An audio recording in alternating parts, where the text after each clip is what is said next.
Have you ever looked at your mother and seen only a terrified animal cowering from her own child? I have. At 3 in the morning, amidst a record-breaking Minnesota snowstorm, I found my mom barefoot at an abandoned gas station apologizing for a plate she broke 10 years ago. My perfect brother threw her out like expired goods to steal her fortune, thinking I was gone forever. But what I did to him after that night wasn't revenge. It was punishment. My name is Joseph Davis, and I am 42 years old. For the better part of 2 decades, I have made a living looking for cracks. I work as a structural assessment engineer for a firm called Apex Sustainable Architecture Solutions in Minneapolis, a fancy title that essentially means I am the guy they call when they need to know if a building is going to stand up or fall down. I spend my days analyzing stress loads, fatigue points, and the silent, invisible fractures that hide behind fresh coats of paint and drywall. I am good at it because I know that everything breaks eventually. It is just a matter of time and pressure. It was 1:15 in the morning, and I was the only soul left on the 14th floor. My desk lamp was a small island of yellow light in a sea of corporate darkness. Outside the floor-to-ceiling windows, the world had ceased to exist. The meteorologists had named the storm the White Beast, a hysterical title that for once felt like an understatement. It was a historic blizzard, the kind the old-timers in the Midwest would talk about for a generation. The snow wasn't falling. It was being driven horizontally by wind gusts that hit the glass with the force of gravel. The city lights of Minneapolis were gone, swallowed whole by a churning void of white. I was reviewing the schematics for a parking structure in St. Paul that had shown signs of spalling concrete, but my eyes were burning and the numbers were beginning to swim. I reached for my lukewarm coffee, the silence of the office pressing in on my ears. Then the phone rang. It was the landline on my desk. Nobody called the landline. Not at 1:15 in the morning. Not in the year 2026. The sound was jarring, a shrill, mechanical scream that cut through the hum of the HVAC system. I stared at it for a moment, the red light blinking in rhythm with the ring. The caller ID displayed a number I hadn't seen in a decade, but the area code was burned into my memory like a brand. 218. Duluth, home. Or what used to be home. I picked up the receiver, my hand feeling heavier than it should have. Joseph Davis speaking, I said, my voice raspy from hours of disuse. There was a pause on the other end, filled with the static of a bad connection and the background noise of wind howling into a receiver. Joseph, this is Sheriff Miller, up in Duluth. My stomach dropped. I knew Miller, or I had known him.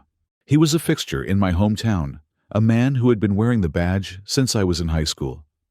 He was a friend of the family, specifically a friend of my brother. Sheriff, I said, keeping my tone professional, detached. It has been a long time. It has, Miller said. His voice was tight, lacking the usual small-town pleasantries. Look, son, I don't have time to dance around this. We found your mother. Found her. The question slipped out before I could stop it. The implication hung in the air, heavy and suffocating. You don't find someone unless they are lost. She was wandering out near Pete's fuel stop on the old county road, Miller continued. That is 20 miles from her house, Joseph. She is in bad shape, severe hypothermia. She is confused. She doesn't know where she is, and she keeps asking for you. We have paramedics on the scene, but the ambulances are struggling to get through the drifts. I felt the blood drain from my face, Pete's fuel stop. I knew the place. It was a ruin, a derelict husk of a gas station that had closed down 5 years ago. It was in the middle of nowhere, surrounded by dense pine forests that were currently being buried under 3 feet of snow. Where is Marcus? I asked, the name tasting like ash in my mouth. Why isn't he with her? There was a hesitation on the line, a silence that spoke louder than the wind outside. We called him Miller, said his voice shifting, becoming defensive. Marcus said she was safe in bed. He filed a report saying she had been having episodes. Dementia, maybe. He said she must have slipped out the back door while he and Elena were asleep. "Look, Joseph, the roads are closed. The highway patrol has shut down Interstate 35. But she is in a bad way. She needs family, and I am not sure Marcus can get to her from where he is." He was lying. I could hear it in the cadence of his voice, the same way I could hear the stress in a steel beam before it snapped. Marcus was the golden boy, the council candidate, the man who owned half the town's goodwill. If Marcus said the sky was green, Miller would repaint the ceiling. But something about this didn't add up. Mom didn't wander 20 miles in a blizzard. "I am coming," I said. "Joseph, you can't," Miller argued. "The weather is lethal." "You will never make it up here." I hung up the phone. For a moment, I just sat there staring at the receiver. 10 years. It had been 10 years since I walked out of that house. 10 years since I looked my mother in the eye and told her I wouldn't do it. I wouldn't sign the deed. I wouldn't let Marcus bulldoze our grandfather's legacy to build his cheap condos. The memory hit me with the force of a physical blow. I was 32 then. We were in the kitchen, the air thick with the smell of pot roast and betrayal. Marcus was sitting at the head of the table, his smile practiced and predatory. He had the paperwork laid out, a pen resting perfectly parallel to the edge of the paper. "It is for the best, Joey," he had said. He always called me Joey when he wanted something. Mom can't manage the land anymore. The property taxes are killing her. This development will set her up for life. It is the responsible thing to do. I had looked at Mom. She was sitting by the window, twisting a napkin in her hands. She wouldn't look at me.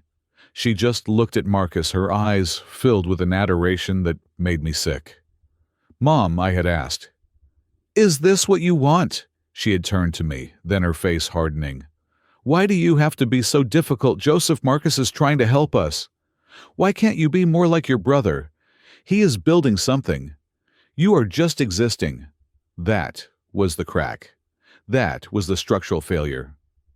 I realized then that to her, I wasn't a son. I was an obstacle to her favorite son's success. I left that night. I packed my bag, got in my truck, and drove south to Minneapolis. I never looked back. I ignored the wedding invitations, the Christmas cards, the voicemails. I built a life of silence and solitude. And now, she was freezing to death at a gas station. I grabbed my coat and headed for the elevators. The building was a tomb. My footsteps echoed on the polished concrete. When I reached the garage, the cold hit me instantly. Even in the sheltered parking structure, the air was biting. My truck was sitting in the corner, a Ford F-150 that had seen better decades. It was a rusted gray beast, the kind of vehicle that drank gas and rattled at anything over 50 miles per hour. But it had four-wheel drive and an engine block that refused to die. I climbed in the leather seat, cracking under my weight. I turned the key and the engine coughed, sputtered, and then roared to life. I checked the gas gauge, full. I checked the emergency kit in the back, flares, blankets, shovel. I was always prepared for a disaster. It was part of the job. I pulled out of the garage and into the white nightmare. The city was unrecognizable. The streetlights were hazy orbs floating in the milk. The wind rocked the heavy truck as soon as I cleared the shelter of the buildings. I merged onto the highway, or what I assumed was the highway. There were no lanes anymore. There was just the white road and the white sky, and the terrifying gray shapes of abandoned cars littered on the shoulder. 200 miles. That was the distance between me and the woman who had chosen her other son over me. The drive was a suicide mission.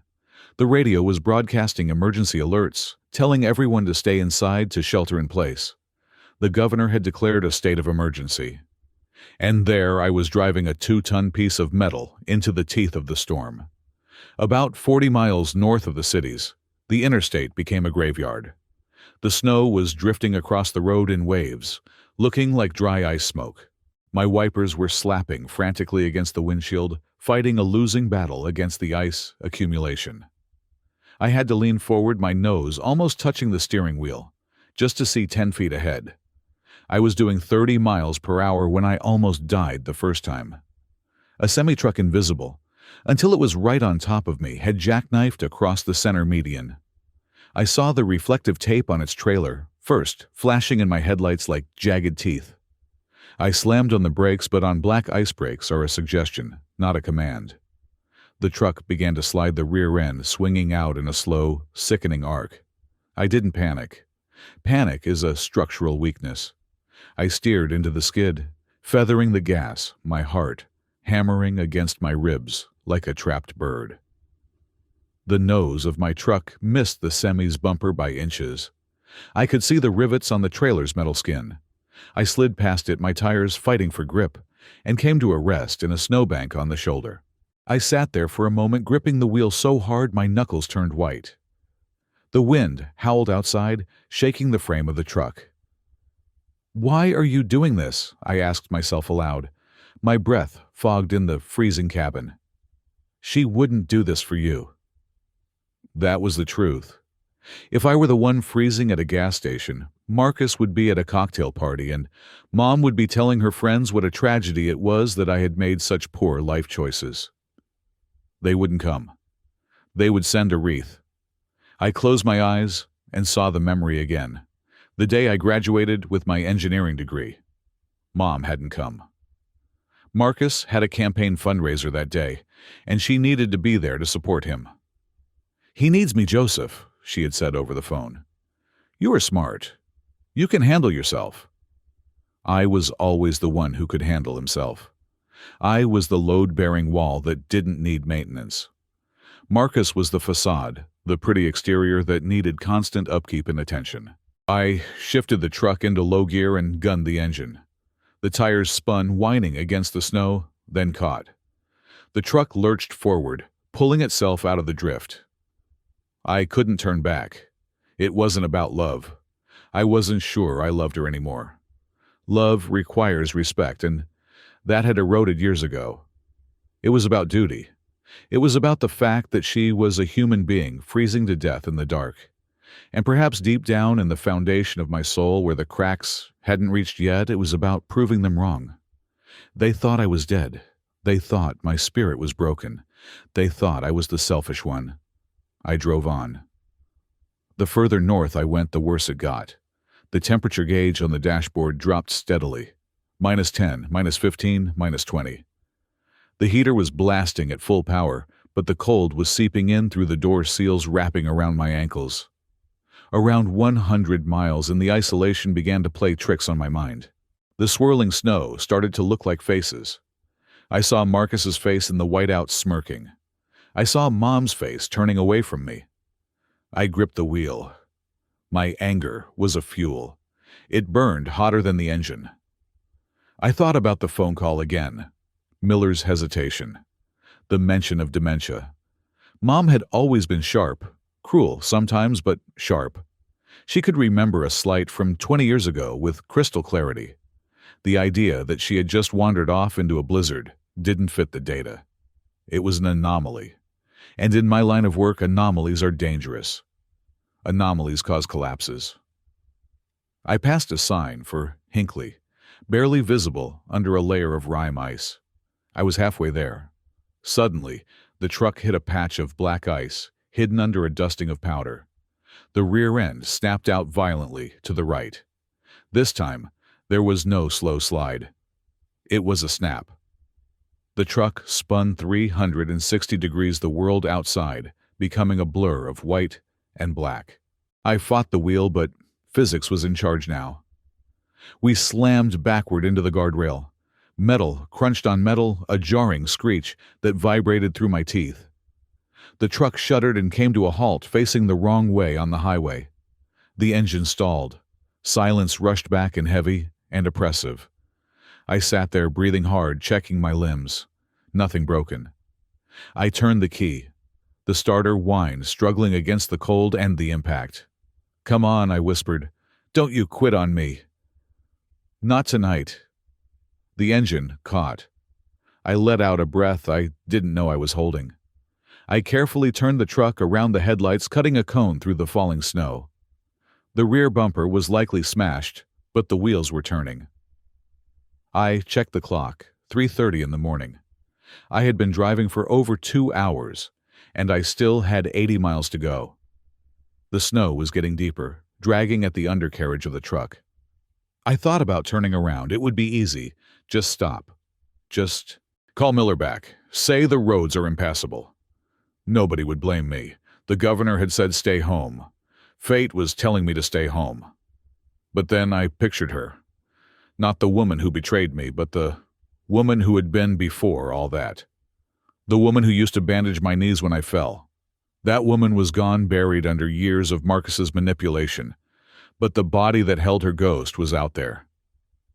And if Marcus had thrown her out, if my brother, the pillar of the community, had discarded our mother to freeze like a stray dog, my grip on the steering wheel tightened until the leather creaked. If he had done that, saving her was only the first step. I pressed the accelerator. The truck growled and pushed forward into the white abyss. I wasn't just driving to Duluth anymore. I was driving into a war. And for the first time in 10 years, I was ready to fight. It was 4:45 in the morning when the ghostly silhouette of Pete's fuel stop emerged from the swirling white chaos.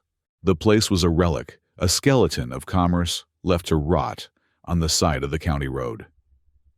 The canopy over the pumps was sagging, groaning under the weight of the snowdrifts that had piled up during the night. A single strip of neon light on the main sign was flickering, buzzing with a dying electrical hum that sounded like a trapped insect. It flashed pink, then black, then pink again, casting a strobe light effect over the scene that made everything look jerky and unnatural. My truck crawled into the lot, the tires crunching over hidden debris and hard-packed ice. I saw Sheriff Miller's cruiser parked at an angle near the air pump, its red and blue light bar silent but spinning, painting the snow in violent alternating colors. I put the truck in park and killed the engine. The silence that followed was heavy, only broken by the wind whistling through the cracks in my window seals. I took a breath, steeling myself for what I was about to see. In my mind, I had pictured a reunion. I had pictured her cold, yes, maybe shivering, but standing there perhaps, looking embarrassed or relieved. I had pictured the mother I left behind, the woman with the iron spine. I opened the door and stepped out. The cold was a physical assault, a hammer blow to the lungs. I walked toward the cruiser, my boots sinking into 8 inches of fresh powder. Miller was standing outside the car, his back to the wind, looking down at something on the ground. He looked up as I approached. His face was pale, his eyes shifting away from mine. He looked like a man who had walked into a room he wasn't supposed to be in. "Where is she?" I asked. The wind tore the words from my mouth. Miller didn't speak. He just pointed a gloved hand toward the base of the rusty air compressor machine. I followed his finger. At first, I didn't understand what I was looking at. It looked like a pile of trash, a heap of discarded refuse left by a passing trucker. It was a lump of silver crinkled and shaking violently. It was a Mylar emergency blanket, the kind they keep in first aid kits. I walked closer, my heart hammering a frantic rhythm against my ribs. I knelt down in the snow. "Mom," I said. My voice cracked. The silver lump shifted. A hand emerged from the folds of the reflective plastic to pull the covering tighter. It was a skeletal hand. The skin was translucent, draped loosely over the knuckles like wet tissue paper. But it was the wrist that made my stomach turn over. There was a raw, red abrasion circling it, the skin peeled back in a perfect ring. It looked like a rope burn, or worse, the mark of a zip tie that had been pulled too tight and then cut off. I reached out and touched the shoulder beneath the blanket. She flinched so hard, she almost tipped over into the snowbank. "Mom, it is me," I said, trying to keep my voice soft, trying to sound like the son she used to know. "It is Joseph." She turned her head. The air left my lungs. The woman looking back at me was a stranger. Her face, once round and full of color, was gaunt, the cheekbones protruding sharply. But the horror was on the left side of her face. A fresh bruise, dark purple, and blooming with sickening vitality, covered her entire cheekbone and extended up to her eye socket. It wasn't a bruise from a fall. I know what impact looks like. I know the physics of a body hitting the floor. This was concentrated force. This was a strike. Her eyes were wide, the pupils blown out, darting frantically from side to side. She looked at me, but she didn't see me. She saw a threat, and then I looked down. The blanket had slipped, revealing her feet. I gagged. I physically gagged, the bile rising in my throat. She was barefoot, in Minnesota, in a blizzard. Her feet were not white. They were a mottled, horrific tapestry of violet and black. The toes were swollen to twice their normal size, the skin shiny, and tight, looking as if it were about to burst. They were resting directly on the ice. I ripped my own coat off, not caring about the biting wind that instantly cut through my flannel shirt. I grabbed the spare wool blanket I had brought from the truck and wrapped it around her legs, covering those destroyed feet.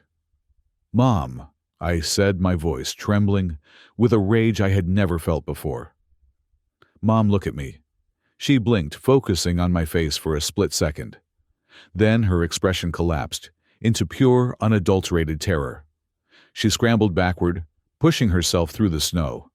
With her heels, her hands flying up to cover her face, as if she expected a blow. "No," she screamed. The sound was thin and raspy like tearing paper. I promise I will sign it. Don't put me in the basement. It is too cold. I will sign the papers, just give me the pen." I froze. The wind howled around us, but her words hung in the air, solid and undeniable. "Don't put me in the basement. I will sign. This wasn't dementia. This wasn't a confused old woman wandering off to find a childhood home that didn't exist anymore. This was a plea bargain. This was torture." I looked up at Miller. He was standing 5 feet away, his arms crossed over his chest, looking at the tree line. "You heard that I snarled standing up. I towered over him. Miller was a big man, but in that moment I felt like a giant. You heard what she just said." Miller shifted his weight. He looked uncomfortable, his eyes darting between me and the shivering figure on the ground.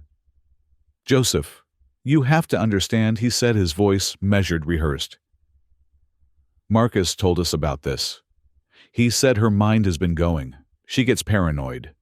She has delusions about people stealing her money, about people trapping her. It is part of the disease." The disease, I pointed at her feet. "Is frostbite a symptom of dementia, Miller? Is a black eye a side effect of memory loss? What about the rope burns on her wrists? Did she do that to herself?" Miller sighed his breath, pluming in the red strobe light. "Old folks fall, Joseph. Their skin is thin. They bruise like peaches. And as for the wandering, Marcus said he put locks on the doors, but she figured out how to open them. He is torn up about this. He called me in tears." In tears, I repeated, my voice dripping with venom. "My brother is a sociopath, Miller. And you know it. She just said she would sign the papers. She is talking about the land deal." Miller stepped forward, his hand resting instinctively near his belt. "Look, let's not make a scene here. The ambulance is stuck on the highway. I can't take her in my squad car. I have gear in the back. You need to take her to the hospital in Duluth. Or better yet, take her home. Marcus has a private doctor he uses. He can take care of her better than the ER can right now." "Take her home?" I laughed, a sharp, bitter sound. "You want me to take her back to the basement?" She is screaming about. "Joseph, be reasonable," Miller said, his tone hardening. "Marcus is the legal guardian. He has power of attorney. If you take her somewhere else, technically, that is kidnapping. I am letting you help here because you are family, but don't push it." I looked at Miller, really looked at him. I saw the new truck parked behind his cruiser. I saw the expensive watch on his wrist that a county sheriff's salary couldn't buy. I realized then that I was alone. The law wasn't here to help me. The law was here to ensure the package was returned to the sender. If I took her to the hospital, Marcus would be there in an hour. He would have the doctors sedate her. He would spin the story of the crazy senile mother and the estranged, troublemaking brother. He would win. I looked down at my mother. She had stopped screaming and was now rocking back and forth, muttering a string of numbers. Coordinates, dates.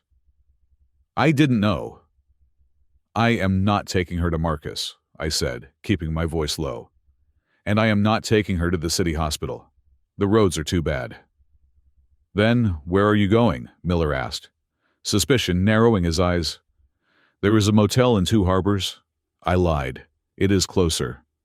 I am going to get her warm.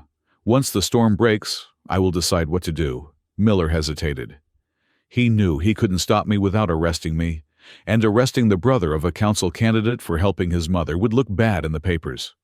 He also probably thought I was harmless. I was the engineer, the nerd, the one who ran away. Fine, Miller said. But I am calling Marcus. I am letting him know she is with you. You do that, I said. I turned back to my mother.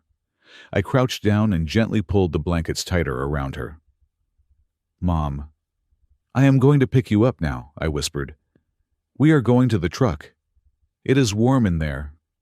She didn't resist. She was past the point of resistance. She was limp, her energy spent on that one final scream. I slid my arms under her legs and behind her back. I braced myself to lift a woman who, in my memory, had always been sturdy, a woman of substance. But when I lifted her, I almost lost my balance. She was weightless. She felt like a bundle of dry sticks wrapped in plastic. She couldn't have weighed more than 80 pounds. The realization sent a fresh shockwave of horror through me. They hadn't just beaten her. They had starved her. As I pulled her against my chest to shield her from the wind, a smell hit me. It wasn't the smell of the unwashed, or the smell of sickness, or even the smell of fear. It was the sharp, chemical sting of bleach. It was coming from her clothes. Her thin, ragged nightgown was damp with it. It burned my nose. My mind, trained to analyze data, instantly began to process this anomaly. Why would an old woman wandering in the woods smell like industrial cleaner? You don't smell like bleach because you walked to a gas station. You smell like bleach because someone scrubbed you. Someone had tried to wash her. Maybe she had soiled herself from fear and they hosed her down before throwing her out.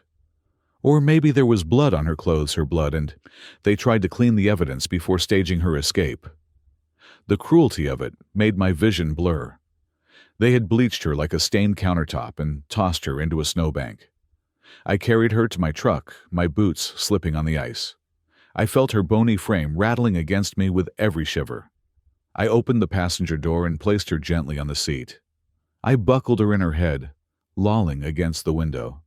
I cranked the heat up as high as it would go. I walked back to the driver's side. Miller was watching me, his phone already to his ear. He was reporting in. He was telling the master that the problem had been contained. I climbed in and slammed the door, sealing us off from the wind, and the sheriff, and the flashing lights. I looked at my mother one last time before putting the truck in gear. She was staring at the dashboard vents, her eyes unblinking. I wasn't going to Two Harbors, and I certainly wasn't going back to Duluth. I knew a place, a small, rundown motor lodge called The Pines, about 30 miles west off the main grid. It was a place for truckers and people who didn't want to be found. I put the truck in reverse. As I backed out, the headlights swept over the spot where she had been sitting. In the snow, I saw the imprint of her body. It looked small, insignificant. I gripped the wheel. Marcus thought he had disposed of a problem. He thought he had thrown away a broken piece of furniture. But he had forgotten one thing. I fix broken things. That is what I do. And I was going to fix this. Then I was going to break him. I drove out of the lot, leaving the blinking neon sign behind, and disappeared into the white throat of the storm. The Pines Motel was a collection of 12 cabins scattered under a canopy of dense spruce trees, situated well off the main highway. It was the kind of establishment that existed in the blind spots of the world, a place where the registry book was rarely opened and cash was the only language spoken. The manager, a man with a face like cured leather, had taken my $80 without looking up from his television and handed me a physical brass key attached to a green plastic diamond. Cabin number 4. I parked the truck around the back, shielding it from the road. The storm was still raging, but here, sheltered by the pines, the wind was less of a scream and more of a mournful moan. I carried my mother inside. The room smelled of pine-scented cleaner and stale cigarette smoke, a scent that felt strangely comforting compared to the antiseptic chemical sting of bleach that still clung to her clothes. I laid her on the bed. The bedspread was a garish floral pattern from the 1970s, but it was dry. I turned the heater knob to the maximum setting. The coils rattled, then began to glow a dull, angry orange. Now came the part I had been dreading. I needed to get her out of the wet clothes, but more than that, I needed to see the damage. I am an engineer. I do not guess. I inspect. I gather data. And right now, my mother's body was the structure I needed to assess. I went to the bathroom and wetted a washcloth with warm water. When I came back, I gently peeled the thin, soaked nightgown from her shoulders.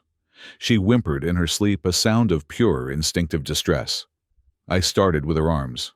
Under the harsh, fluorescent light of the motel room, the truth began to map itself out on her skin. There were bruises, yes, but to my trained eye, they were not random. A fall produces chaotic impact patterns, grazes on the palms, bruising on the knees or elbows. These marks were different. On her left bicep, there were 4 distinct circular bruises arranged in a row about an inch apart. On the inner side of the arm, directly opposite them, was a larger thumb-shaped bruise. I stared at the pattern. I knew what this was.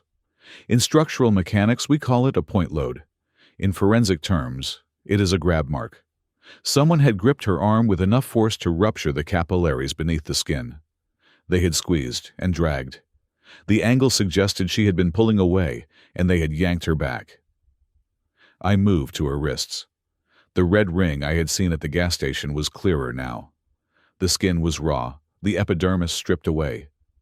It was too uniform to be an accident.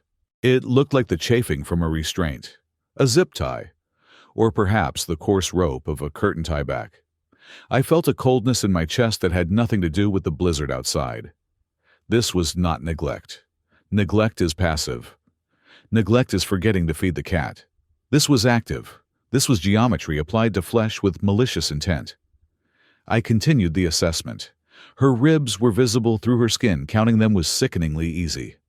I pressed gently on her abdomen. She was hollow.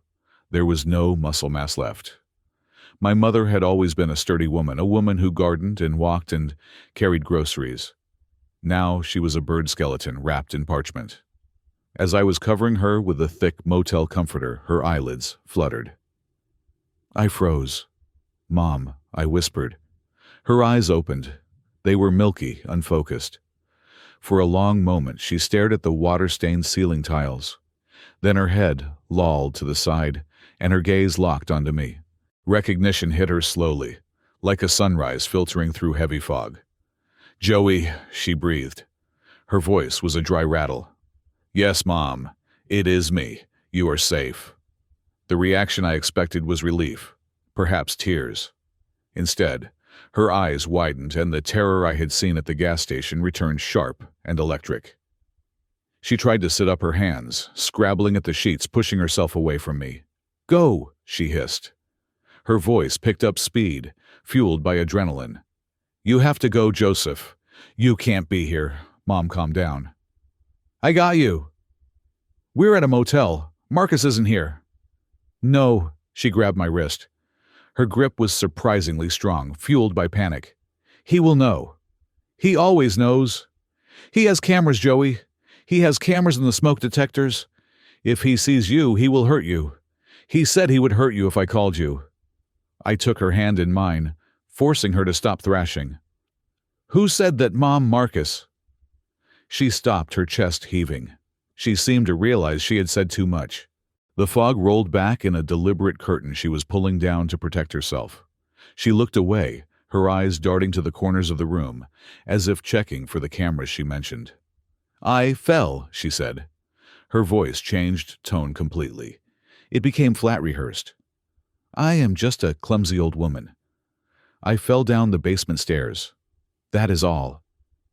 I got confused. I thought the door was the bathroom and I went outside. It is my fault. I am losing my mind, Joseph. The doctor said so. I watched her closely. In my line of work, you learn to look for stress indicators. When a beam is bearing too much weight, it bows. When a person is lying, they have tells. Mom, I said, keeping my voice level. You didn't fall down the stairs. Stair injuries don't leave fingerprints on your biceps. She flinched. She pulled her arm under the blanket. I bruise easily, she insisted, reciting the line. I take blood thinners. Since when? Since when do you take blood thinners? Since the doctor gave them to me. She wouldn't look at me. She was staring at the wall, her jaw set. She was protecting him. Even after he threw her out into the snow, she was protecting the golden boy.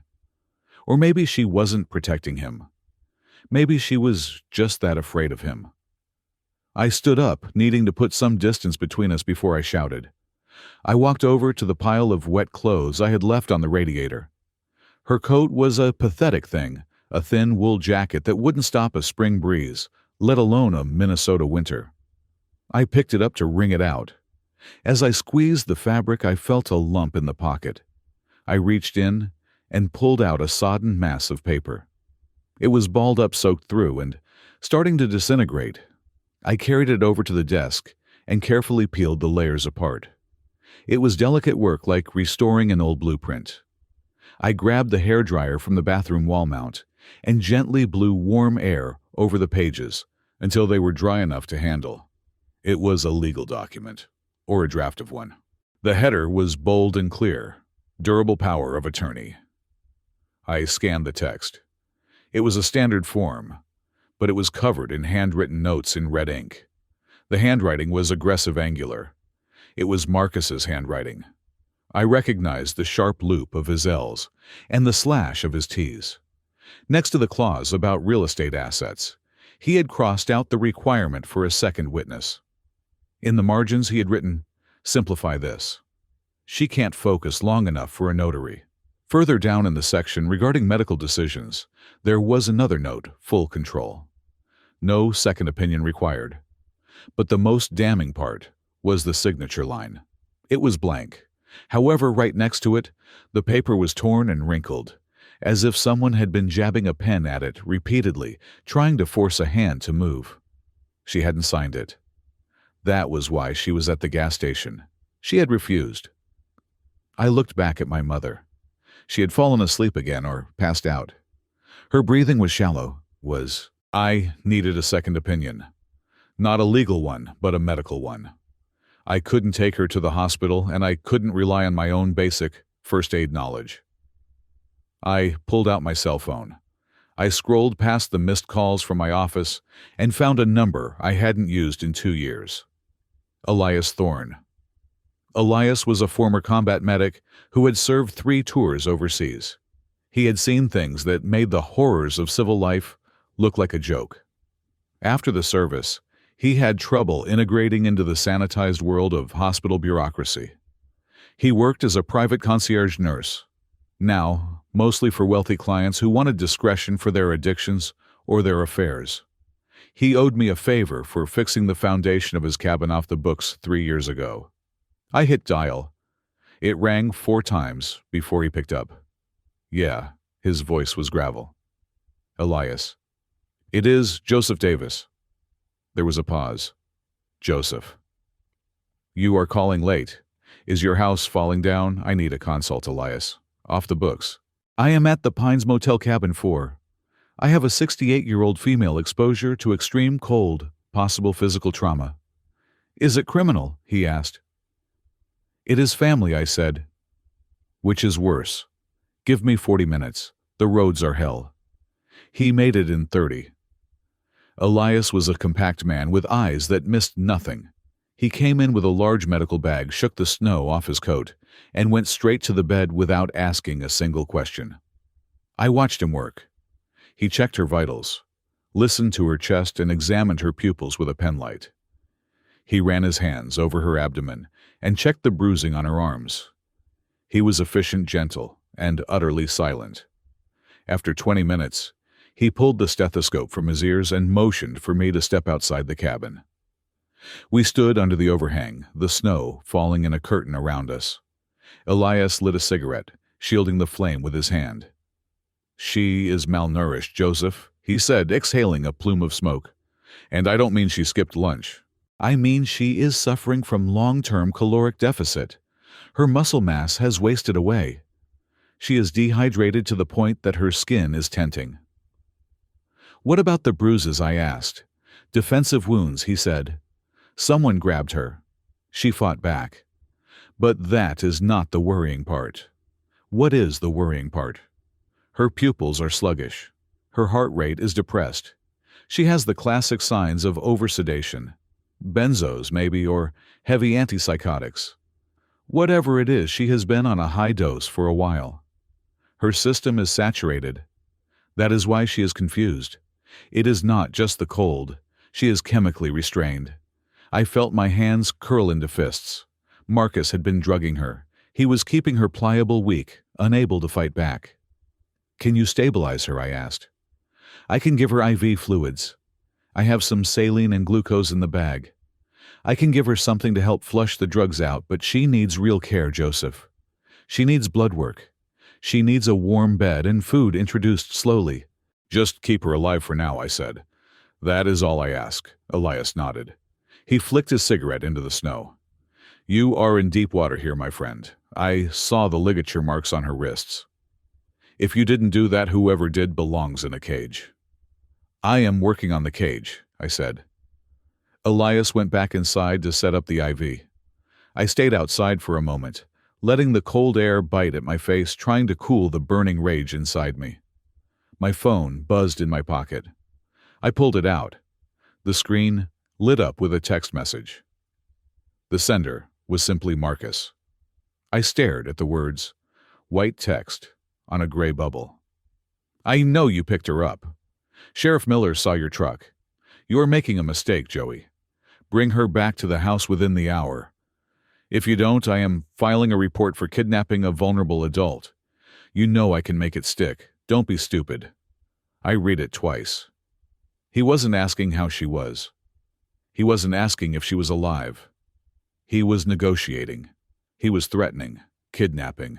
He was going to twist this.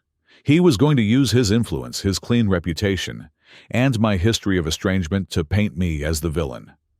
I was the unstable son who returned from nowhere to abduct his senile mother for money. That would be the headline. I looked at the message again. I can make it stick. He was right. In a small town, the truth is often whatever the loudest, richest man says it is. And right now, Marcus was the loudspeaker. But he had made a miscalculation. He was treating this like a business deal gone wrong. He thought he could bully me into compliance with legal threats.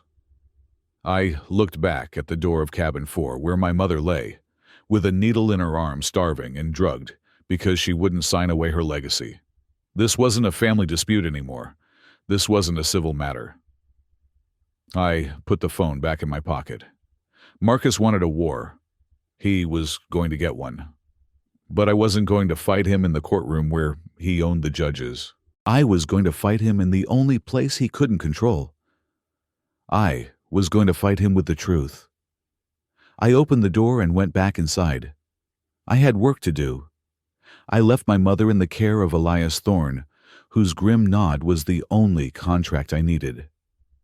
He had established an intravenous line and was wrapping her in thermal blankets, his movements precise and military.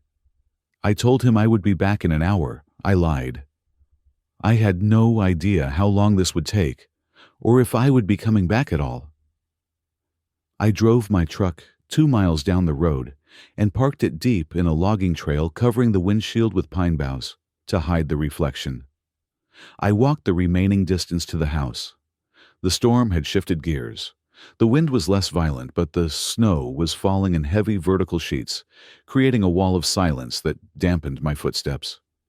The house rose out of the dark like a mausoleum. It was the house I grew up in, but it wasn't. The warm yellow siding was gone, replaced by a stark, modern gray slate that looked impenetrable. The wraparound porch, where my father used to smoke his pipe, was now enclosed in glass, a solarium that looked more like a display case than a living space. It was beautiful, cold, and utterly devoid of life. There were no lights on. Marcus and Elena were likely out scouring the roads, or perhaps they were at the police station spinning their narrative of the loving son and the lost mother. I skirted the perimeter, sticking to the shadows of the spruce trees. I avoided the front door. Marcus would have installed a Ring doorbell or some other smart security system that pinged his phone the second a pixel moved. He was a man who loved surveillance because he had so much to hide. I made my way to the backyard.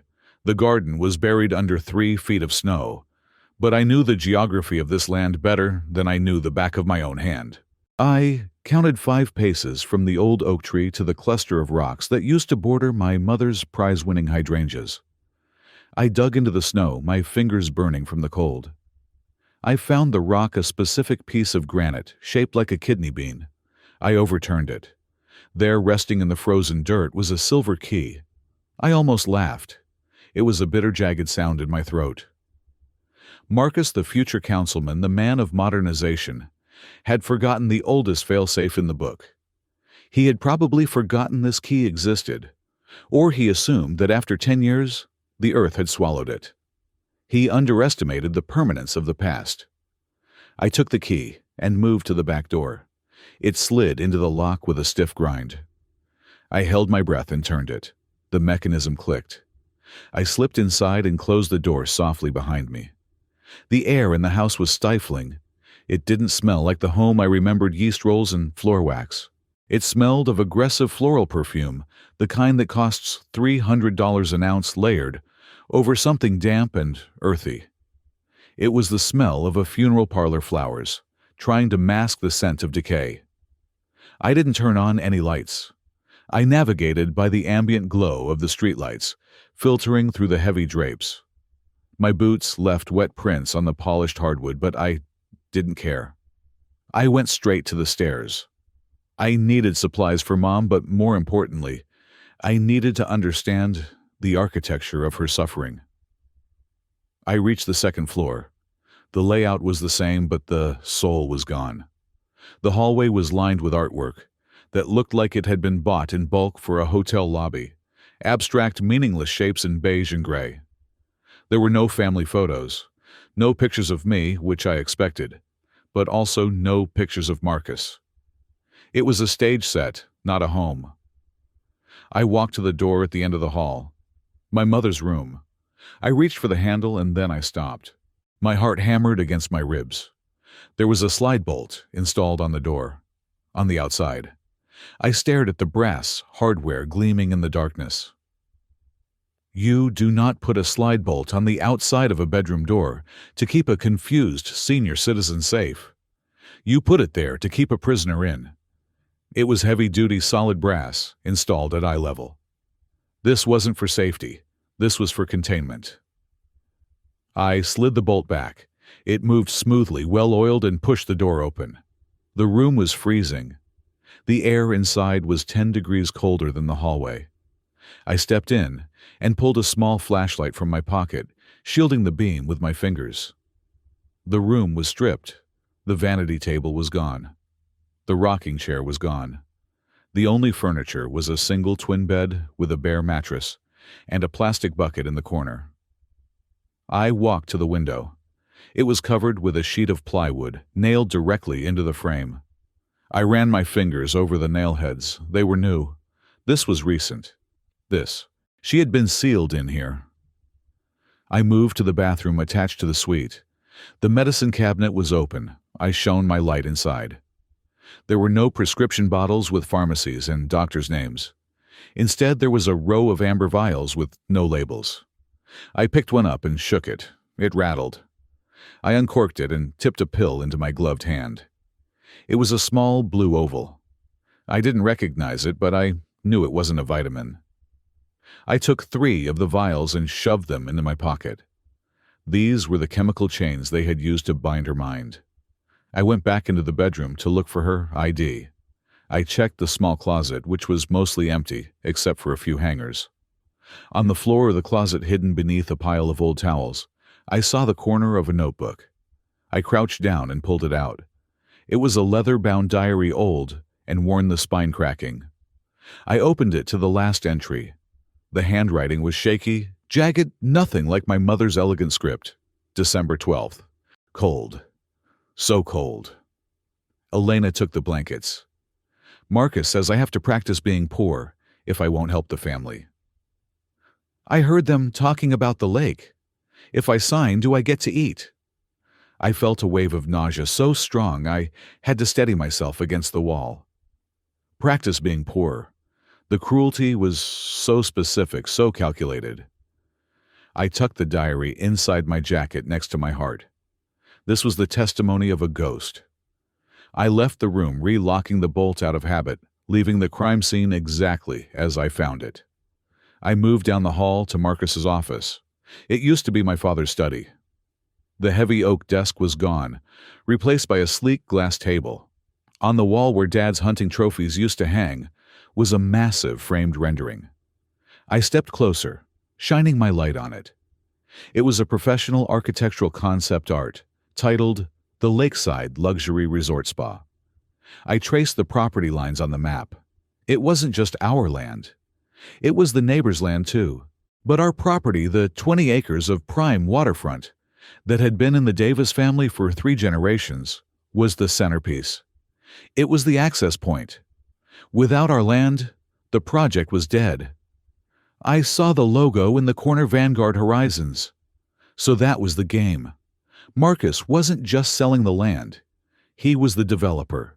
He was trying to acquire the asset for pennies by forcing his own mother to sign it over. Then, he would flip it to his own shell company for millions. It was fraud, elder abuse, and theft wrapped up in a pretty architectural bow. Suddenly, headlights swept across the ceiling. I froze. The sound of tires crunching on gravel echoed from the driveway. An engine cut out, car doors slammed. I was trapped on the second floor. I heard the front door code being punched in. Beep, beep, beep, buzz. The heavy door swung open. "I can't believe we didn't find her," a woman's voice hissed. It was Elena.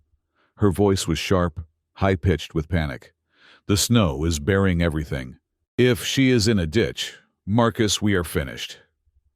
"Shut up, Elena," Marcus's voice replied. It was deeper, smoother, but I could hear the fracture in it. "We will find her." She couldn't have gone far without shoes.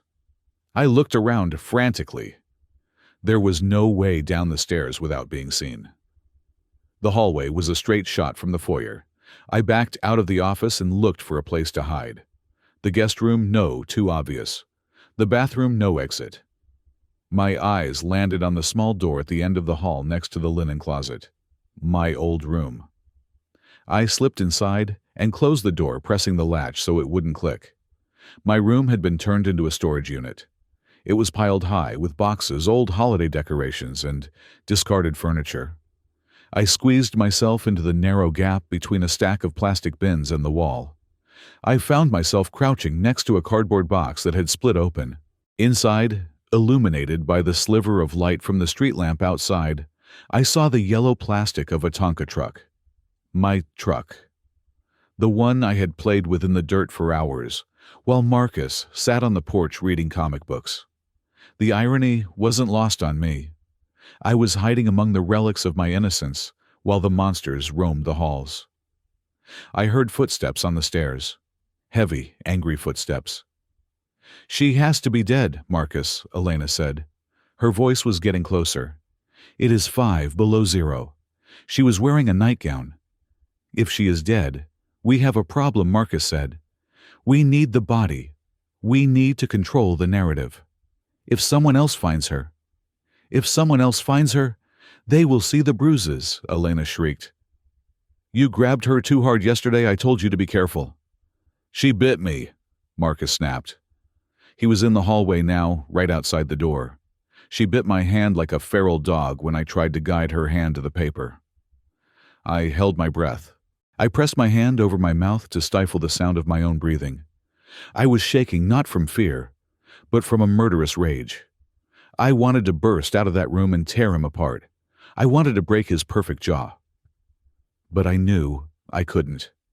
Physical violence would only give him the ammunition he needed. He would claim self-defense. He would claim I broke in and attacked him. I needed to destroy him the right way. "We need that signature," Elena said, her voice dropping to a whisper that was somehow more chilling than her screaming. "The investors are coming on Monday. If we don't have the deed, the deal collapses. We lose everything. The house, the cars, the campaign." "We will find her," Marcus said. "We will go back out. I will call Miller again. We will tell him we think she might have tried to go to the old church." "But what if she freezes to death before we find her?" Elena asked. "Then we forge it," Marcus said. Silence followed. A heavy, pregnant silence. "If we find the body before anyone else, we bring her back here. We warm her up. We put the pen in her hand. Who is going to know the difference between a signature made 5 minutes before death or 5 minutes after my blood ran cold? They were talking about desecrating a corpse. They were talking about puppeteering my dead mother to sign a check." Elena let out a shaky breath. "You are sick, Marcus." "I am practical," he retorted. "Do you want to go back to waitressing? Do you want to lose this house? Because that is the alternative." Footsteps moved away. They were heading into their bedroom, probably to change into warmer clothes to resume their hunt. I didn't wait. I moved to the window of my old room. It was a sash window painted shut with layers of gloss. I took a multi-tool from my belt, I never went anywhere without it, and jammed the flathead screwdriver into the seam. I worked it back and forth, cracking the paint seal. It made a sharp crack like a bone breaking, but the wind outside masked the noise. I shoved the window up. A blast of snow hit me in the face. I looked down. Below the window was the roof of the solarium. It was a steep drop, maybe 10 feet onto slick glass. I checked my pocket. The diary was there.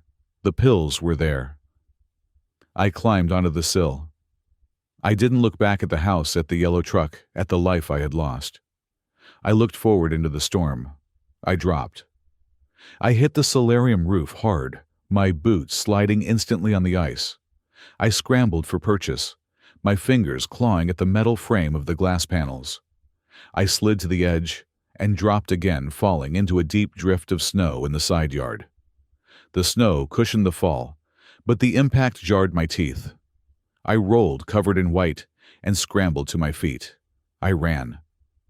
I ran through the knee-deep snow, back toward the tree line, back toward the darkness. Behind me, the house stood silent and glowing, a beautiful hollow trap. I had escaped, but I carried the weight of their sins in my pocket. I had the diary, I had the pills, and I had the confession I had heard with my own ears. Marcus wanted a living signature. He was going to get a signature all right. But it wouldn't be on a deed. It would be on his arrest warrant. The drive back to the Pines Motel was a blur of white lines and adrenaline. The snow had stopped falling, leaving the world suspended in a breathless, frozen silence. But inside the cab of my truck, the noise was deafening. My heart was pounding a frantic rhythm against my ribs, fueled by the 3 vials of unlabeled pills rattling in my pocket and the diary that burned against my chest like a brand. I had the evidence, I had the truth. But as I turned off the main road and onto the gravel track leading to the motel, I realized I had made a tactical error. I had underestimated the technology of the modern predator. I saw the vehicle as soon as I crested the hill. It was parked right in front of the motel office, gleaming under the sodium floodlights like a sleek black shark. It was a Land Rover, brand new, the engine idling, sending plumes of white exhaust into the night air. It looked alien against the backdrop of the rotting log cabins and the rusted pickup trucks of the other guests. I slammed on my brakes, the truck sliding a few feet before gripping the gravel. My mind raced. How did he find us? I hadn't used my credit card. The room was paid for in cash. Then it hit me. Mom's phone. It was in her coat pocket. I hadn't checked it. I hadn't turned it off. Marcus, the man who put cameras in smoke detectors, would certainly have a tracking app installed on his mother's device. I considered reversing. I considered running. But running was what the old Joseph did. Running was what allowed this rot to spread for 10 years. I killed the engine. I checked the voice recorder app on my own phone, tapping the record button and sliding it into my breast pocket microphone facing out. Then, I stepped out into the cold. The door of the Land Rover opened before my boots even hit the ground. Marcus stepped out.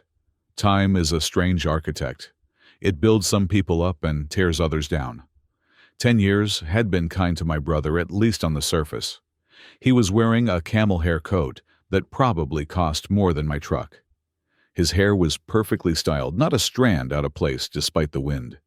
He looked like exactly what he was, a man who shook hands, cut ribbons, and buried secrets. "Joseph," he said. He didn't shout. He didn't look angry. He looked relieved. He walked toward me with his arms open, a performance of brotherly concern, so perfect it almost made me sick. "Thank God," he said, stopping a few feet away. His breath clouded between us. "Sheriff Miller told me you had her." "I have been out of my mind, Joey. Elena is at home crying her eyes out. We thought we lost her." I stood my ground, my hands hanging loose at my sides. I didn't embrace him. I didn't smile. I just looked at him, dissecting the image he was projecting. "Cut the act, Marcus," I said. My voice was low flat.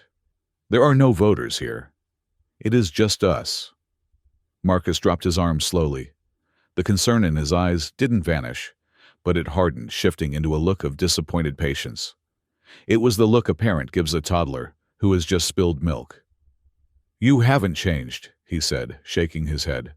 "Always the dramatic one. Always the victim. You disappear for a decade, Joseph. Not a card, not a phone call. And then the moment Mom gets sick, the moment she becomes vulnerable, you swoop in like a vulture." I laughed. It was a dry, humorless sound. I am the vulture that is rich, coming from the man who is selling the family land to his own shell company. Marcus didn't flinch. He didn't even blink. "It is called asset management, Joey. Something you wouldn't understand with your blue-collar worldview. Mom can't manage the estate. She is sick. She needs professional care. That facility costs $12,000 a month. Where do you think that money comes from? It comes from liquidating assets that are sitting there doing nothing." "Is that why she was barefoot at a gas station?" I asked, stepping closer. "To save money on shoes. She escaped, Joseph." Marcus snapped, his voice rising for the first time. The mask slipped just for a second. "She has dementia. She gets paranoid. She thinks everyone is trying to hurt her. I have been trying to keep her safe for 3 years, while you were off playing with erector sets in Minneapolis." "Safe," I repeated. I reached into my pocket, not for the pills, but for the phone. I pulled up a photo I had taken inside the house, the photo of the bedroom door. I shoved the screen in his face. "Explain this, Marcus." He looked at the image. The heavy brass slide bolt, the fresh screws, the lock mounted on the outside of the door.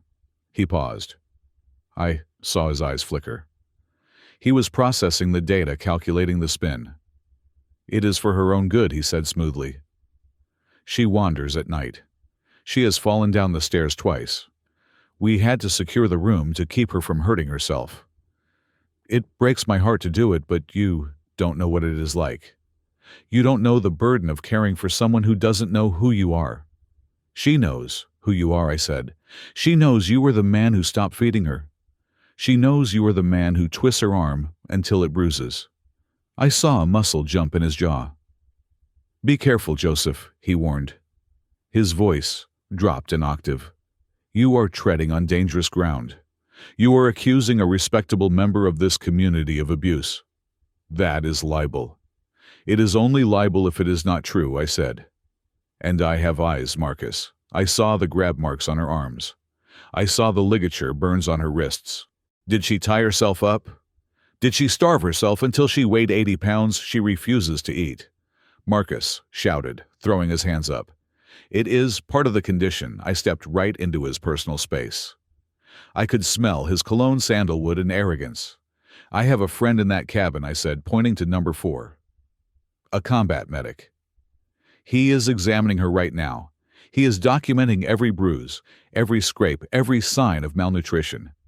And when he is done, I am taking her to a hospital in Minneapolis, not the one you own, a real one. And we are going to run a full toxicology screen. Marcus went still. The color drained from his face, leaving it the color of old parchment. Toxicology, he whispered. Yeah, I said. I found the vials in the bathroom. Marcus. The unlabeled ones. What is in them? Heavy sedatives. Antipsychotics. Enough to make a sane woman look crazy, so you can steal her signature. The silence that followed was heavy. The wind whistled through the pines, a lonely, desolate sound. Marcus looked at the cabin, then back at me. The concern was gone. The brotherly love was gone. All that was left was the cold, hard calculation of a businessman facing a hostile takeover. He sighed, reaching into his coat pocket. I tensed ready for a weapon, but he pulled out a silver cigarette case. He lit one, the flame illuminating the sharp angles of his face. You are going to ruin everything, aren't you? He asked, exhaling smoke. Just like you always do. You come in here with your self-righteous indignation, having no idea how the real world works. I know how prison works, I said. Marcus laughed. It was a genuine laugh this time. Prison for me. Joseph, grow up. I am on the city council shortlist. I have dinner with the district attorney twice a month. Who are they going to believe, the pillar of the community, who has cared for his sick mother for years, or the estranged brother who kidnapped her in the middle of a blizzard? I didn't kidnap her. I saved her. That is not how the police report will read, Marcus said. I have already spoken to Miller. He is ready to issue an Amber Alert for a vulnerable adult. If you don't hand her over right now, I will have you arrested before sunrise. And with your record, well, getting fired for punching a foreman 10 years ago doesn't look good, does it? He had dug deep. He knew about the fight on the construction site, the one where I stopped a man from beating a stray dog. You can try, I said. But once those blood tests come back, Miller won't be able to save you. Marcus flicked his cigarette onto the snow. He stared at the glowing ember for a moment, then looked up at me. His expression had changed. The aggression was gone, replaced by a smooth transactional veneer. Okay, he said. Let's talk business. There is no business, I said. There is always business. Look, Joey, clearly, you are hurting for cash. I see that truck. I see your clothes. You are working yourself to death for a paycheck that barely covers rent. I am doing fine. Are you? Marcus stepped closer. His voice became seductive, conspiratorial. The deal with Vanguard Horizons is worth $2.5 million. That is the net profit. I felt a surge of disgust, but I kept my face blank. I wanted him to say it. I wanted it on the recording, so I asked. So Marcus continued, lowering his voice.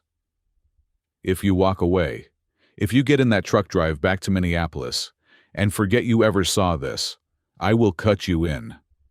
I stared at him. You are trying to buy me. I am offering you a share of your inheritance, he corrected. 20%. That is $500,000, Joseph. $500,000. Tax-free if we structure it right. You can buy a house. You can start your own firm. You can finally stop being the guy who fixes cracks and start being the guy who owns the building.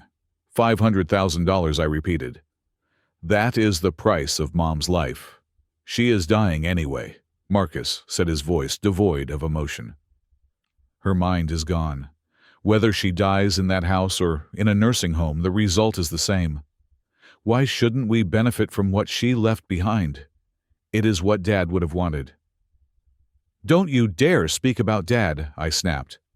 I saw the flash of anger in his eyes, but he suppressed it. $500,000, Joseph. Cash. Within 48 hours of the closing. All you have to do is give her to me. I will take her home.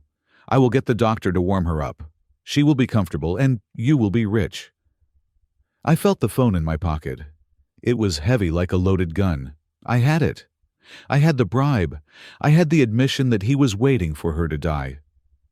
I looked at the cabin where my mother was lying shivering and broken. I looked at the brother who had turned into a monster. I stepped forward. I am bigger than Marcus. I have spent my life lifting steel and concrete. He has spent his lifting martini glasses. I towered over him, and for the first time I saw genuine fear in his eyes. "Keep your money," I said.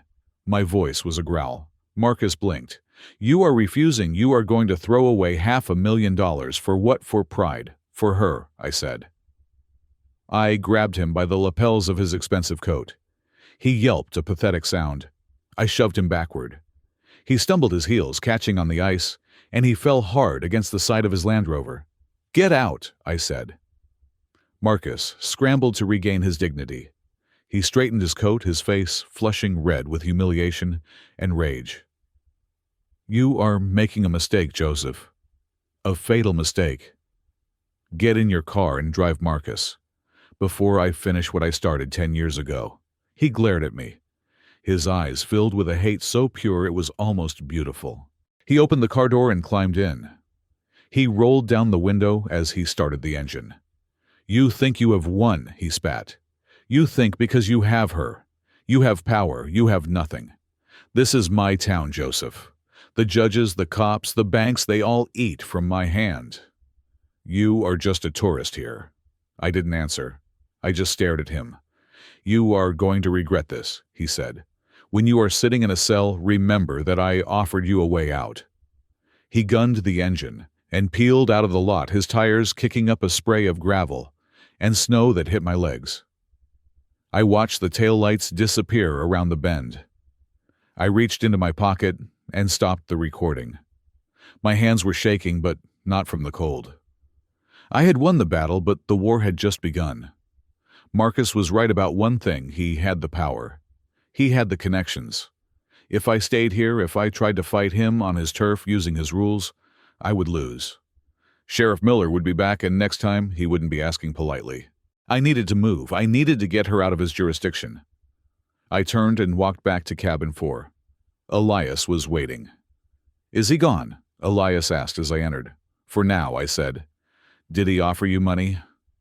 $500,000? Elias let out a low whistle. "That is a lot of money to keep a secret." "It is not a secret anymore," I said, tapping my pocket. "It is evidence." I walked over to the bed. Mom was sleeping, her breathing slightly more regular. The IV bag was half empty. "We have to move," I said. "Pack it up." "Now?" Elias asked. "She is barely stable. If we stay here, Marcus will come back with a warrant or a hitman," I said.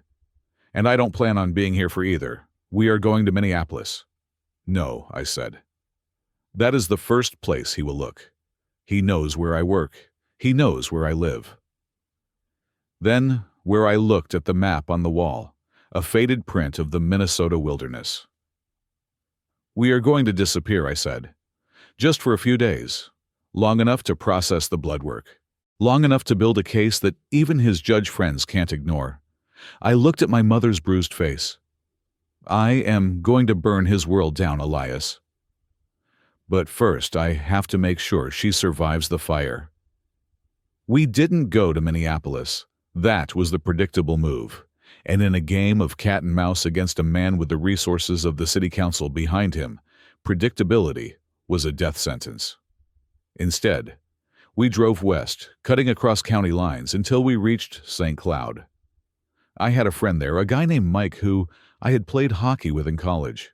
He was currently working on an oil rig in North Dakota and had a basement apartment that was sitting empty. I Venmo'd him $2,000 for a month of silence and the key code. The apartment was perfect. It was subterranean, with high windows that looked out onto a nondescript alleyway. It had one entrance, solid reinforced steel, and internet that was fast enough to run a small country. It was a bunker. It was a Once Elias had Mom settled in the bedroom with a fresh IV bag and a cup of warm broth. I turned the living room into a war room. I went to the local hardware store and bought 4 wireless security cameras. I mounted one facing the front door, one in the hallway, and 2 covering the alley. I linked them to a burner phone I had picked up at a gas station. If anyone came within 10 feet of that door, I wanted to know. Then, I sat down at the kitchen table. I spread out the artifacts of my mother's misery, the water-damaged diary, the unlabeled pill vials, and the crumpled draft of the power of attorney. I am an engineer. My job is to look at a complex system, identify the load-bearing elements, and find the points of failure. Marcus had built a complex system of lies, but every system has a flaw. Every design has a weak point, where the stress concentrates until it snaps. I started with the land. I opened my laptop and logged into the county's public GIS database. It is a tool we use in architecture to check property lines and zoning restrictions. I pulled up the parcel map for our family estate. The 20 acres of lakefront property were highlighted in blue. I clicked on the transaction history. There was a pending application for a zoning change. The request was to reclassify the land from residential single-family to commercial mixed-use. The applicant was not Marcus Davis. It was an entity called Vanguard Horizons Limited Liability Company. I searched for Vanguard Horizons on the Minnesota Secretary of State's business portal. It was a standard search public record. The company had been formed 6 months ago. The registered agent was a generic legal service in St. Paul. The principal address was a post office box in a strip mall in Duluth.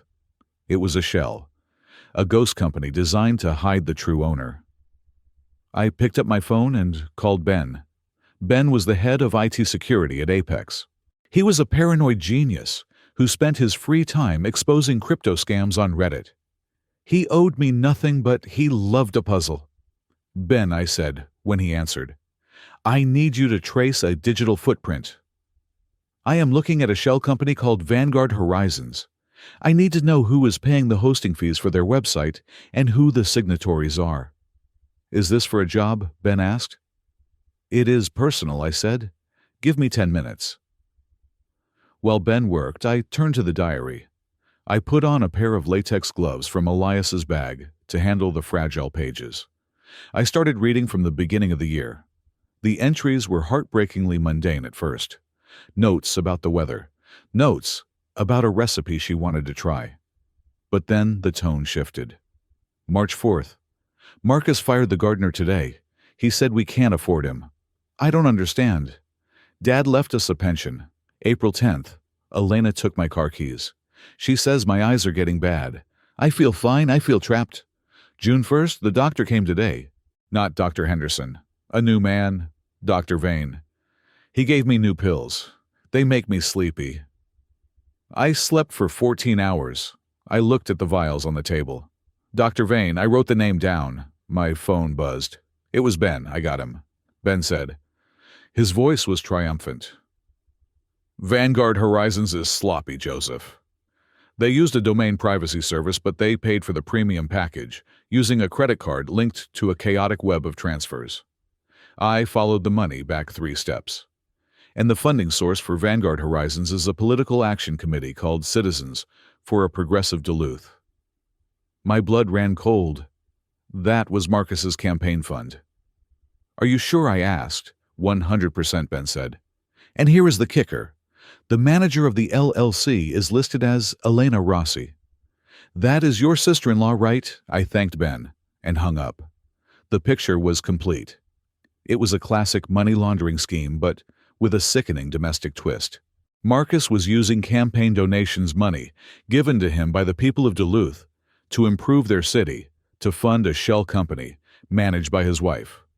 That company was then going to buy my mother's land for pennies on the dollar, likely using the coerced power of attorney to set the price artificially low. Once the zoning change was approved, which Marcus would push through once he was on the council, the land value would skyrocket. Vanguard Horizons would then sell the land to a real developer for millions. Marcus would pocket the profit wash the campaign funds and steal our inheritance in one fell swoop. And the only thing standing in his way was a 68-year-old woman who refused to sign her name. I heard a noise from the bedroom, a soft, jagged sob. I rushed in. Mom was sitting up in bed, the blankets pulled up to her chin. The IV bag was empty. Her eyes were clear for the first time in 24 hours. The clouded, drugged haze was lifting, leaving behind the raw, sharp edge of trauma. "Joey," she whispered. "I am here, Mom." She looked around the room, panic flaring in her chest. "Where are we? Is this the basement?" "No," I said, sitting on the edge of the bed and taking her hand. Her skin was still cold, but it felt like skin now, not paper. "We are safe. Marcus can't find us here." She gripped my hand so hard her knuckles turned white. "He is going to be so angry," she said. "He told me if I left the room he would stop bringing me food." I felt a surge of rage so intense. I had to close my eyes for a second. "Mom, listen to me. He isn't going to hurt you anymore. Tell me what happened. Tell me about the last 3 months." She began to speak, her voice trembling. She told me about the darkness. They had boarded up the windows in October. They told the neighbors she had gone to Florida for the winter. They moved her into the back bedroom and put the lock on the door. "At first, it was just isolation," she said. "Then they stopped turning on the heat. Marcus said the furnace was broken, and they couldn't afford to fix it unless I signed the papers to sell the land. He said he needed the money to save the house." She looked down at her bruised arms. "I tried to sign Joey. I really did. But my hand was shaking so much from the cold, and I knew it was wrong. I knew Dad wouldn't want me to sell to that company, so I put the pen down. And then I asked, gently. Then Elena came in," she whispered. "It was last night. Or the night before, I don't know. She smelled like wine. She was screaming at Marcus on the phone. She came into my room and she ripped the blankets off me. I squeezed her hand. She said I was a parasite." Mom continued, tears spilling down her cheeks. "She said I was useless. She grabbed my arm and dragged me down the stairs. I fell. I hit my head. She didn't stop. She opened the back door. It was snowing so hard. I held my breath. She pushed me out, Joey. I didn't run away. She pushed me. She threw my coat at me and locked the door. I banged on the glass. I begged her to let me in. She just stood there, drinking her wine. She looked at me through the glass and said, "What did she say?" She said, "Go find your prodigal son. Maybe he wants you." We sure as hell don't. I let out a breath I didn't know I was holding. It wasn't just greed. It was malice. It was attempted murder. They threw her out into a blizzard, knowing she would likely die of exposure within hours. And they had a plan to cover it up. They would claim she wandered off. They would play the grieving family. And they would forge the signature on the death certificate or backdate the deed. I stood up. I needed to do one more thing. I went back to the living room and opened my laptop again. I had her social security number. I had memorized it years ago when I helped her set up her retirement accounts. I navigated to the online banking portal for her main checking account. I guessed the password on the second try. It was her wedding anniversary. I clicked on Transaction History. The balance was $12.43. I scrolled down. It was a hemorrhage. Every day for the past 18 months, there were withdrawals. $300, $400, $500. Never more than 1,000, never enough to trigger a federal reporting alert. They were structuring the withdrawals, siphoning her life savings, away cash, by cash, day by day. Grocery stores, liquor stores, cash withdrawals at casinos. I clicked on the Statements tab and downloaded everything. 5 years of history. I had the zoning fraud. I had the shell company linked to the campaign. I had the medical abuse. I had the physical assault testimony. And now, I had the financial forensics. I wasn't just going to put Marcus in jail. I was going to dismantle his entire existence. I was going to take every brick of the pedestal he stood on and crush it into dust. I looked at the security monitor. The alley was empty. The front door was secure. I picked up the burner phone and dialed a number. Not the police. Not yet. I called a man named Saul, a forensic accountant I had worked with on a lawsuit involving a collapsed bridge 2 years ago. "Saul," I said when he answered, "wake up. I have a job for you. And you are going to want to see this. It involves a city council candidate, a shell company, and a very distinct paper trail of elder financial abuse."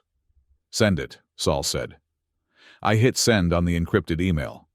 The trap was set. Now all I had to do was keep her alive long enough to spring it. The sanctuary of the basement apartment in St. Cloud began to feel less like a fortress and more like a cage as the hours ticked by. The air was stagnant, recycled through a ventilation system that hummed with a monotonous, maddening rhythm. I was sitting at the kitchen table, cross-referencing the bank statements, with the zoning applications building a timeline of greed that stretched back 18 months. Elias was in the bedroom with Mom. He had been quiet for the last hour, which was never a good sign. Then his phone rang. It wasn't the burner phone I had bought. It was his personal cell, the one he never used on jobs. He answered it, his face tightening into a mask of anger as he listened. He didn't say a word, just listened for 40 seconds, then hung up. "They hit my place," Elias said. He didn't look at me. He was looking at his medical bag, checking his inventory. What I asked, closing my laptop. "My neighbor called." He said, his voice low and dangerous. "Someone kicked in my front door about an hour ago. They didn't take the TV. They didn't take the cash I keep in the coffee can. They went straight for my home office. They pulled the filing cabinets apart. They ripped the hard drive out of my desktop." I felt a cold knot form in my stomach. "Marcus, he knows," I said. "He knows you helped me." "He knows a private medic was involved," Elias corrected. "Sheriff Miller saw the IV marks on your mother's arm. He probably ran a list of every off-the-books medical provider in the county. It wouldn't take him long to get to me." Elias looked up at me then. His eyes were hard. "They are not playing by the rules, Joseph. Breaking and entering is a felony. If they are willing to do that to a third party, imagine what they are planning for you." I stood up and paced the small room. Marcus had escalated. He wasn't just relying on his legal influence anymore. He had unleashed the dogs. He was using muscle. That meant he was desperate. And a desperate man is the most dangerous thing on earth. "We need to move her," Elias said. "Not yet," I countered. "We need the evidence to be watertight. If we move now, we are exposed." "We might not have a choice," Elias said, nodding toward the bedroom door. "She is getting worse, Joseph. Her temperature is rising. The rewarming process is tricky. If she develops pneumonia or sepsis from those untreated wounds on her feet, I can't fix that here. I don't have the equipment." Before I could answer, the burner phone in my pocket vibrated. I froze. Nobody had this number except Ben, my IT guy, and Saul, the accountant. I pulled it out. It was a text message from an unknown number. "I know you have the diary. Meet me at the Grind and Wait Park. 1 hour. Come alone, or I go to the police." "Who is it?" Elias asked. "I don't know," I said, showing him the screen. "It is a trap," Elias said immediately. "Maybe," I said. "But they mentioned the diary. Only 3 people know about that diary. Me, Marcus, and Elena. Marcus wouldn't meet me in a coffee shop. He would send a SWAT team. Elena is too scared." Then, "Who I don't know," I said again. "But I have to find out." I grabbed my jacket. "Elias, keep the door bolted. If I am not back in 2 hours, take her to the nearest emergency room and call the state police. Don't wait for me." I took the truck, parking it 3 blocks away from the coffee shop. I walked the rest of the way, keeping my head down, my eyes, scanning every parked car, every alleyway. I felt like a ghost haunting my own life. The Grind was busy, filled with college students and young professionals seeking refuge from the lingering cold. The smell of roasted beans and damp wool was overwhelming. I ordered a black coffee and stood in the corner watching the door. 10 minutes passed. Then 20. I was about to leave when a woman slid into the booth next to me. She didn't look at me. She was looking at her phone, typing furiously. "Don't look at me, Joseph," she whispered. Her voice was shaking. I recognized her profile instantly. It was Sarah Jenkins. She had been Marcus's executive assistant for 5 years. She was the one who organized his fundraisers, managed his schedule, and apparently knew where the bodies were buried. "Sarah," I asked softly. "Keep your voice down," she hissed. "There is a man in a gray hoodie by the door. He followed me. I don't know if he is with Marcus or if he is just a creep, but I can't take the chance." "Why are you here?" I asked. "Why are you helping me?" "Because he fired me," she said, and the bitterness in her voice was acidic. 2 days ago. "He said I was a liability. He said I asked too many questions about the Vanguard accounts. He didn't just fire me, Joseph. He blacklisted me. He called every firm in Duluth and told them I stole from the petty cash. He ruined my reputation. So this is revenge. This is insurance," she corrected. She slid a small, silver USB drive across the table, hiding it under a napkin. "What is on it?" I asked, covering the napkin with my hand. "Emails," she said. Correspondence between Marcus and the investors from Chicago. They were getting impatient. They told him the land needed to be secured before the primary election. Marcus replied 2 weeks ago. He told them not to worry. He said he had a solution for the matriarch problem. The matriarch problem. The phrase made my blood boil. "There is more," Sarah continued. "There is a draft of an email to Dr. Vane. Marcus was asking for a stronger prescription. He specifically asked for something that would induce compliance and memory loss." "That is conspiracy to commit murder," I said. Sarah stood up abruptly. "I have to go. If they see us together, I am dead." "Wait," I said. "Will you testify?" She looked at me, her eyes wide with fear. "You take that drive to the FBI? Oh, Joseph. Leave me out of it. I have kids." She turned and walked out the back exit, disappearing into the kitchen hallway. I waited 5 minutes before leaving. I slipped the USB drive into my boot, secure against my ankle. I walked out the front door, the bell chiming cheerfully above my head. The cold air hit me, clearing the smell of coffee from my lungs. I walked back to where I had parked the truck. As I turned the corner, I stopped. My truck was leaning precariously to the left. Both tires on the driver's side were shredded, the rubber hanging in ribbons. I scanned the street. It was empty. The gray hoodie man Sarah mentioned was nowhere to be seen. I walked up to the truck. Tucked under the windshield wiper was a piece of notebook paper. The handwriting was jagged, hurried. "Next time it will be your throat." I pulled the note free and crumpled it in my fist. They weren't trying to stop me. Not yet. They were toying with me. This was psychological warfare. They wanted me to know that I was never safe, that they could touch me whenever they wanted. But there was something wrong. If they knew where my truck was, they could have waited for me. They could have ambushed me. Why slash the tires? It was petty. It was a delay tactic, or it was a warning to stay put. I needed to check the drive. Sarah said it was insurance, but Sarah had worked for Marcus for 5 years. Loyalty is a habit that is hard to break, and fear is a powerful motivator. I couldn't go back to the apartment. If the drive was compromised, plugging it into my laptop would expose our location instantly. I walked 4 blocks to a public library. It was closed. I kept walking until I found a gaming center, a dimly lit room filled with teenagers playing shooters. I paid $10 for an hour on a terminal in the back corner. I didn't open the files. I booted the computer into a secure mode and ran a diagnostic on the external drive. The files were there. The emails. The PDFs. It looked real. But buried in the root directory, hidden inside a folder labeled System Volume Information, was a small executable file. track_svc.exe. It was a beacon. I sat back in the cheap gaming chair, the neon lights of the keyboard reflecting in my eyes. Sarah hadn't just given me evidence. She had tagged me. Marcus likely forced her to do it. He probably threatened her kids. Give him the drive, he would have said. Give him the proof he wants. Just make sure he plugs it in. If I had plugged this into my laptop at the apartment, Marcus would have had our GPS coordinates within seconds. The goons who kicked in Elias's door would be kicking in ours 10 minutes later. I looked at the screen. A plan began to form in my mind. It was dangerous. It was reckless. But it was the only card I had left to play. They wanted a signal. I would give them a signal.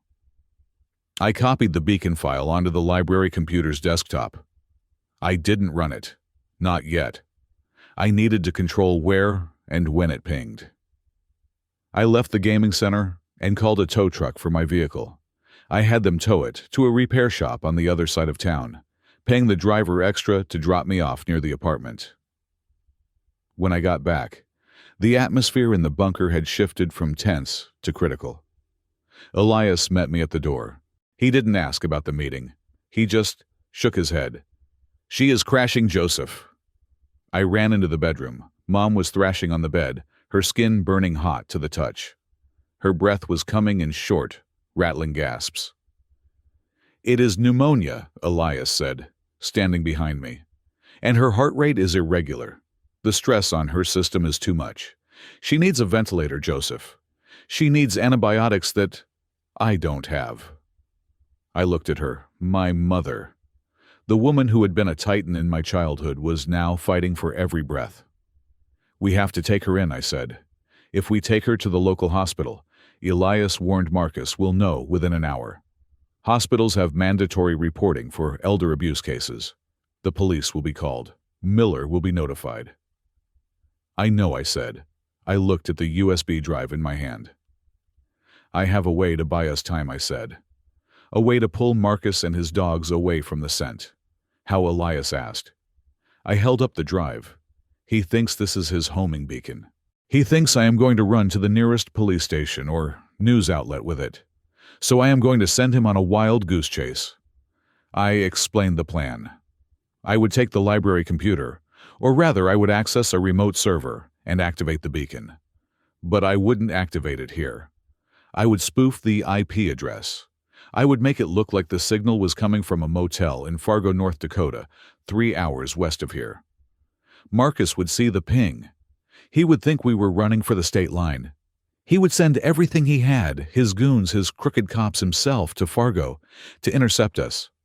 And while he is chasing a ghost in North Dakota, I said we run east. We take her to Hennepin County Medical Center in Minneapolis.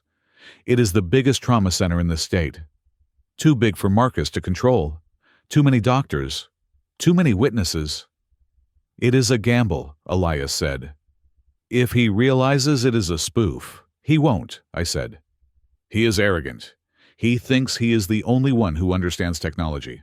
He thinks I am just a construction worker." I went to my laptop.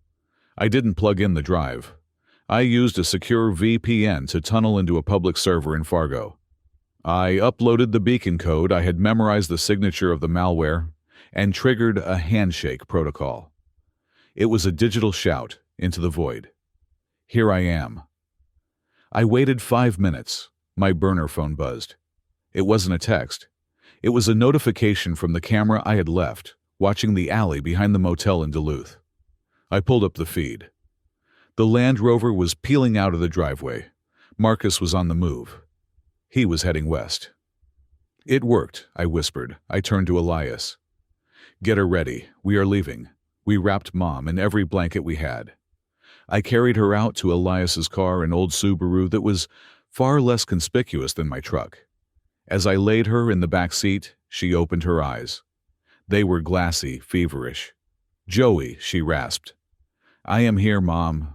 Did I sign it?" she asked. Her voice was so full of fear it broke my heart. "Did I sign the paper?" "No, Mom," I said, stroking her damp hair. "You didn't sign it. You won." She closed her eyes, a faint smile touching her lips. "Good," she whispered. "Don't let him take the lake. Dad loved the lake. I won't. I promised." I climbed into the passenger seat. Elias started the engine. We pulled out into the night, turning east toward the city lights of Minneapolis. We were racing against death, now fleeing toward the one place where the truth could be heard. But as we hit the highway, I looked at the side mirror. A pair of headlights was keeping pace with us, far back, just on the edge of visibility. I watched them for a mile. They didn't pass. They didn't fall back. Paranoia. Or had Marcus anticipated the decoy drive? Faster, Elias, I said quietly. Why? Because I don't think we are the only ones on this road. The chase wasn't over. It had just changed lanes. The lights of Hennepin County Medical Center were the most beautiful thing I had ever seen. In the structural engineering world, we talk about safety factors. The margin of error you build into a bridge so it doesn't collapse under unexpected load. That hospital was my safety factor. It was a sprawling fortress of concrete and glass in downtown Minneapolis, a place too big, too busy, and too scrutinized for a small town council candidate to manipulate. We wheeled my mother into the emergency bay at 3:15 in the morning. I didn't use her real name. I registered her as Jane Doe to buy us a few hours of anonymity before the inevitable paperwork caught up. I watched as a team of nurses and a trauma doctor, people who looked exhausted but competent, swarmed around her. They didn't ask about land deals. They didn't ask about inheritances. They asked about oxygen saturation and core temperature. Once she was behind the double doors of the intensive care unit, I made a phone call. Not to Marcus. Not yet. I called a private security firm called Ironclad. I had worked with them on a high-risk demolition job a few years back. They were expensive, the kind of expensive that makes you sweat, but they were professionals. I met the lead guard in the waiting room.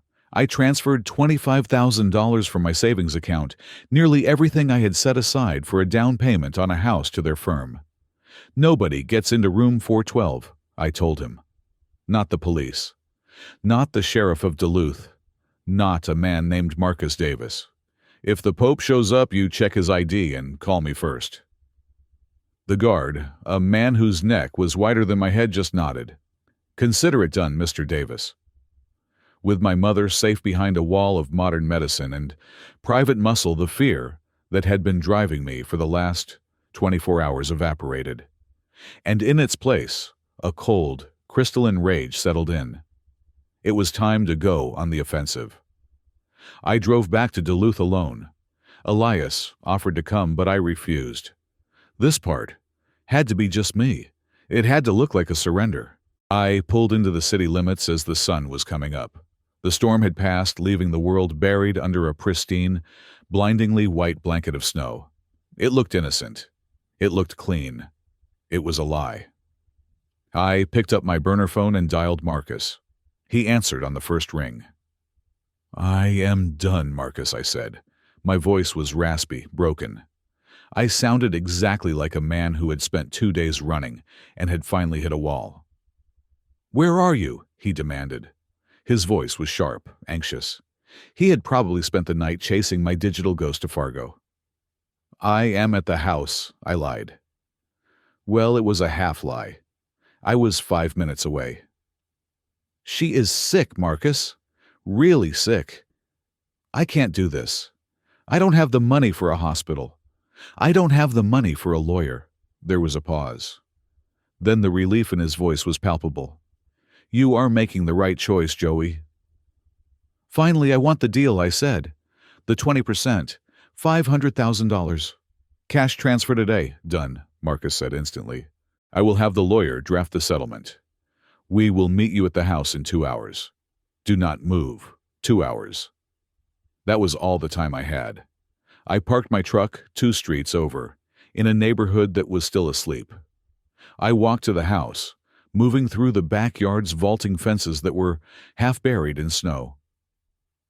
I approached the house from the blind side, avoiding the driveway cameras. I used the spare key again. The back door clicked open. The house was silent. It was a stage waiting for the actors to arrive. I didn't just walk in. I went to work. I opened my duffel bag. Inside, I had 4 high-definition pinhole cameras I had picked up from a spy shop in Minneapolis before leaving. These weren't the grainy webcams I had used in the apartment. These were professional-grade wide-angle lenses designed to be invisible. I placed the first one in the living room, nestled among the fake books on the shelf, aimed directly at the coffee table where the transaction would happen. I placed the second one in the hallway covering the entrance. The third went into the chandelier, looking straight down. But the fourth one was the most important. I placed it low, hidden in the vent grate near the fireplace. It was angled upward. It would catch the faces of anyone sitting on the sofa. It would catch the nervous tics, the tapping feet, the subtle glances between conspirators. I connected them all to a localized hub I hid inside the hollow cavity of the fireplace chimney. Then I unlocked the front door. I wanted them to walk right in. I wanted them to feel like they owned the place. I sat down in my father's old armchair, the only piece of furniture Marcus hadn't thrown out, and I waited. But I wasn't just recording for posterity. I had one more card to play. Sarah, the secretary, had come through again. She had connected me with a man named David, an independent investigative journalist who ran a YouTube channel dedicated to exposing corruption in the Midwest. He wasn't mainstream media, which was good. Mainstream media had lawyers who would kill a story if it felt too risky. David had a hunger for truth and a subscriber base of 2 million people. I sent a text to the encrypted signal group we had set up. Assets in place. Going live in 10. David was parked in a van down the street. He was tapping into my feed. When I gave the signal, he wouldn't just record it, he would stream it. Every word, every threat, every confession would be broadcast live to the world. At 9 o'clock sharp, the Land Rover pulled into the driveway. I watched on my phone screen as they got out. Marcus looked fresh, re-energized. He was wearing a new suit. Elena was with him wrapped in a fur coat that probably cost more than my mother's medical bills. Trailing behind them was a man I recognized, Richard Sterling, a lawyer known in Duluth for making problems disappear. They walked in like they were attending a coronation. "Joseph," Marcus said, stepping into the living room. He looked around, checking for my mother. "Where is she?" "She is sleeping in the back room," I said, keeping my voice low. "I gave her some of the pills you left." "She is out, cold." Marcus nodded, satisfied. "Good. Let's get this done." They sat on the sofa. Sterling, the lawyer, opened his briefcase and laid a stack of documents on the coffee table. "Standard non-disclosure agreement," Sterling said, his voice oily. "And a transfer of deed. Once you sign these, waiving all future claims to the estate and granting Marcus full power of attorney, the funds will be wired to your account. $500,000. I looked at the papers. It was a death warrant for my family's legacy. I picked up the pen. My hand was shaking. I let it shake. I wanted them to see the fear. "Before I sign," I said, looking at Marcus, "I just have to know one thing." What? Marcus asked, checking his watch. "Why did it have to be this way?" I asked. "Why couldn't you just ask her? She loved you, Marcus. She would have given you anything." Marcus laughed. It was a sharp, dismissive sound. "She was stubborn, Joseph. She was holding on to the past. She didn't understand the vision. That land is just dirt. I am turning it into gold." She was standing in the way of progress. She was a burden. A burden, I repeated. She raised us. She was a liability, Marcus snapped. His patience was fraying. "Do you know how much it costs to run a campaign? Do you know the pressure I am under?" I tried to be nice. I tried to reason with her. But she got difficult. She started talking about Dad, about preserving the forest. She was senile, Joseph. She didn't know what was good for her. I looked at Elena. She was scrolling on her phone, looking bored. "And you, Elena?" I asked. "Did you think she was a burden too?" Elena looked up. Her eyes were cold, hard flint. "I think she was an ungrateful old witch," Elena said. She spat the words out. "We took her in. We gave her a room. And how did she repay us? By refusing to sign a piece of paper that would save us all from bankruptcy." She liked seeing us struggle. She liked holding that power over Marcus. "So you punished her?" I asked softly. "We did what was necessary," Marcus interjected. "We applied pressure." I stood up. I walked to the window, turning my back to them for a second, to check the camera angle. "Is that what you call starving her? Is that what you call locking her in a freezing room?" "She wouldn't eat," Marcus yelled. "She wouldn't eat because you stopped feeding her," I shouted back, spinning around. "I saw the bank records, Marcus. I saw the withdrawals." "You were bleeding her dry while she was rotting in that room?" Sterling, the lawyer, looked nervous. Marcus stopped talking. "Just get him to sign." But Elena was past listening to lawyers. Her face twisted into a sneer. "She deserved it," Elena screamed, standing up. "She deserved every second of it. Do you know what it was like living with her? Listening to her whine about Joey, this Joey that... Joey wouldn't do this to me. Joey is a good boy." Well, where was Joey when we were changing her sheets? Where was Joey when we were paying the bills? I looked her dead in the eye. "I was here now. Tell me about the gas station, Elena," I said. My voice was deadly calm. "Tell me how she got there." Marcus said she wandered off. Elena laughed. It was a manic, high-pitched sound.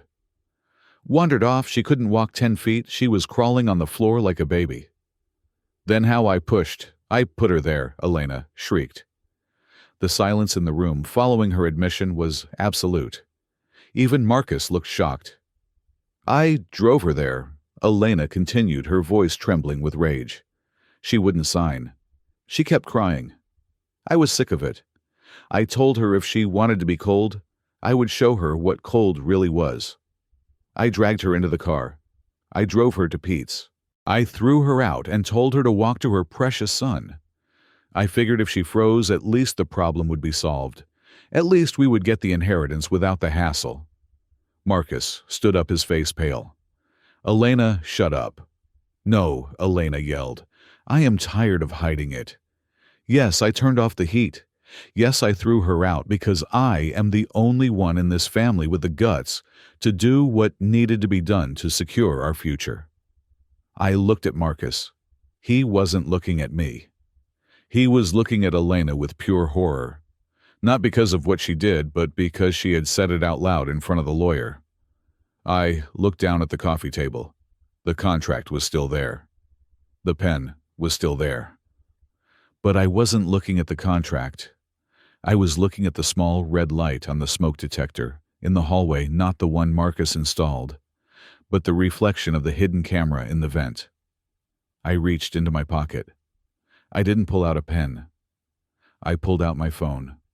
I tapped the screen. "Is that enough, David?" I asked aloud. From the speaker of my phone, a voice answered, crystal clear. "We got it all, Joseph. 500,000 people are watching right now." The room went deadly silent. Marcus stared at the phone. Then he stared at the bookshelf. Then he stared at the vent. "Who is David?" Marcus whispered. "David is a friend," I said. "And he just broadcast your wife's confession to the entire state of Minnesota." Marcus lunged. "He didn't go for me. He went for the phone." He scrambled over the coffee table, scattering the papers, his face twisted into a mask of pure animal panic. But I was ready. I stepped back and caught him by the wrist, the same wrist that had worn a luxury watch, bought with my mother's stolen money. I twisted it. Hard. He screamed and dropped to his knees. Elena was backing away, her hands over her mouth, her eyes wide with the realization of what she had done. "It is over, Marcus," I said, looking down at him. "The deal is off." I looked at the lawyer, who was frantically shoving papers back into his briefcase. "Sit down, Richard," I said. "You are going to want to wait for the police. They are going to have a lot of questions about that contract you just tried to make me sign." Outside, the faint wail of sirens began to rise in the distance. They weren't coming for me this time. I looked at the camera in the bookshelf and nodded. The trap had snapped. The rat was caught. The room was vibrating with the tension of a pulled trigger. Marcus was on his knees nursing his twisted wrist, his face a rictus of shock and pain. Elena was pressed against the wall, her hands trembling over her mouth, her eyes darting between her husband and the hidden camera lens I had just pointed out. The sirens outside were getting louder, a rising wall of sound that signaled the end of the Davis dynasty. But Marcus, true to his nature, wasn't done. He was a creature of denial. He scrambled to his feet. His expensive suit rumpled his hair. Wild. "It is a bluff," he spat, his voice cracking. "You are bluffing, Joseph. You don't have a live stream. You don't have 50,000 viewers. You are just trying to scare us." I didn't say a word. I simply reached for the remote control lying on the side table. I pointed it at the massive 65-inch television mounted above the fireplace where my camera hub was currently humming. I hit the cast button on my phone. The screen flickered to life. It wasn't a rerun of a sitcom. It was us. It was the living room we were standing in, captured in high-definition wide-angle. But overlaid on the image was the chaotic, scrolling waterfall of a YouTube live chat. The viewer count in the top corner was ticking up so fast it was a blur. 412,000. 415,000. "Look at them, Marcus," I said, pointing at the screen. "Look at the jury." The chat was moving too fast to read individual messages, but the sentiment was a tidal wave of fury. "Monster, arrest them. I live in Duluth. I am calling the cops." She threw her mother in the snow. Marcus stared at the screen. He watched himself, a small, frantic man in a ruined suit. He watched Elena's confession replaying on the buffer loop I had highlighted. I put her there. I drove her to Pete's. The audio boomed through the surround sound speakers, echoing off the vaulted ceiling. It was louder than reality. It was the voice of doom. Elena let out a wail that sounded like a wounded animal. She collapsed onto the rug, covering her ears. "Make it stop. Turn it off." Marcus turned to me. The fear in his eyes had evaporated, replaced by a pure homicidal rage. He realized there was no spinning this. There was no press release that could fix a live confession broadcast to 500,000 people. His political career, his reputation, his freedom, it was all incinerated. "You," he whispered. He didn't scream this time, he didn't posture. He just launched himself. It wasn't a calculated strike.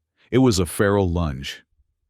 He grabbed a heavy crystal decanter from the wet bar as he ran, swinging it at my head with everything he had. I ducked. The crystal smashed against the wall where my head had been a second ago, showering us both in shards of glass and expensive scotch. I drove my shoulder into his midsection. It was like hitting a bag of soft earth. Marcus had spent his life in boardrooms and country clubs. I had spent mine carrying 80-pound bags of cement and wrestling steel beams into place. The physical disparity was almost pitiable. We hit the floor. He clawed at my face, his fingernails raking across my cheek, trying to gouge my eyes out. He was screaming incoherently, a stream of curses and threats. I didn't punch him.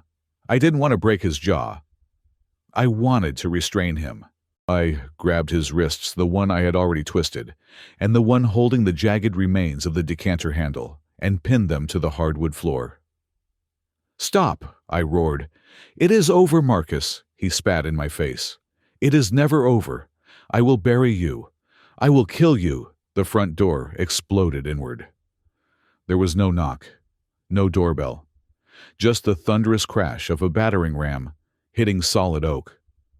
"State police, get on the ground. Show me your hands."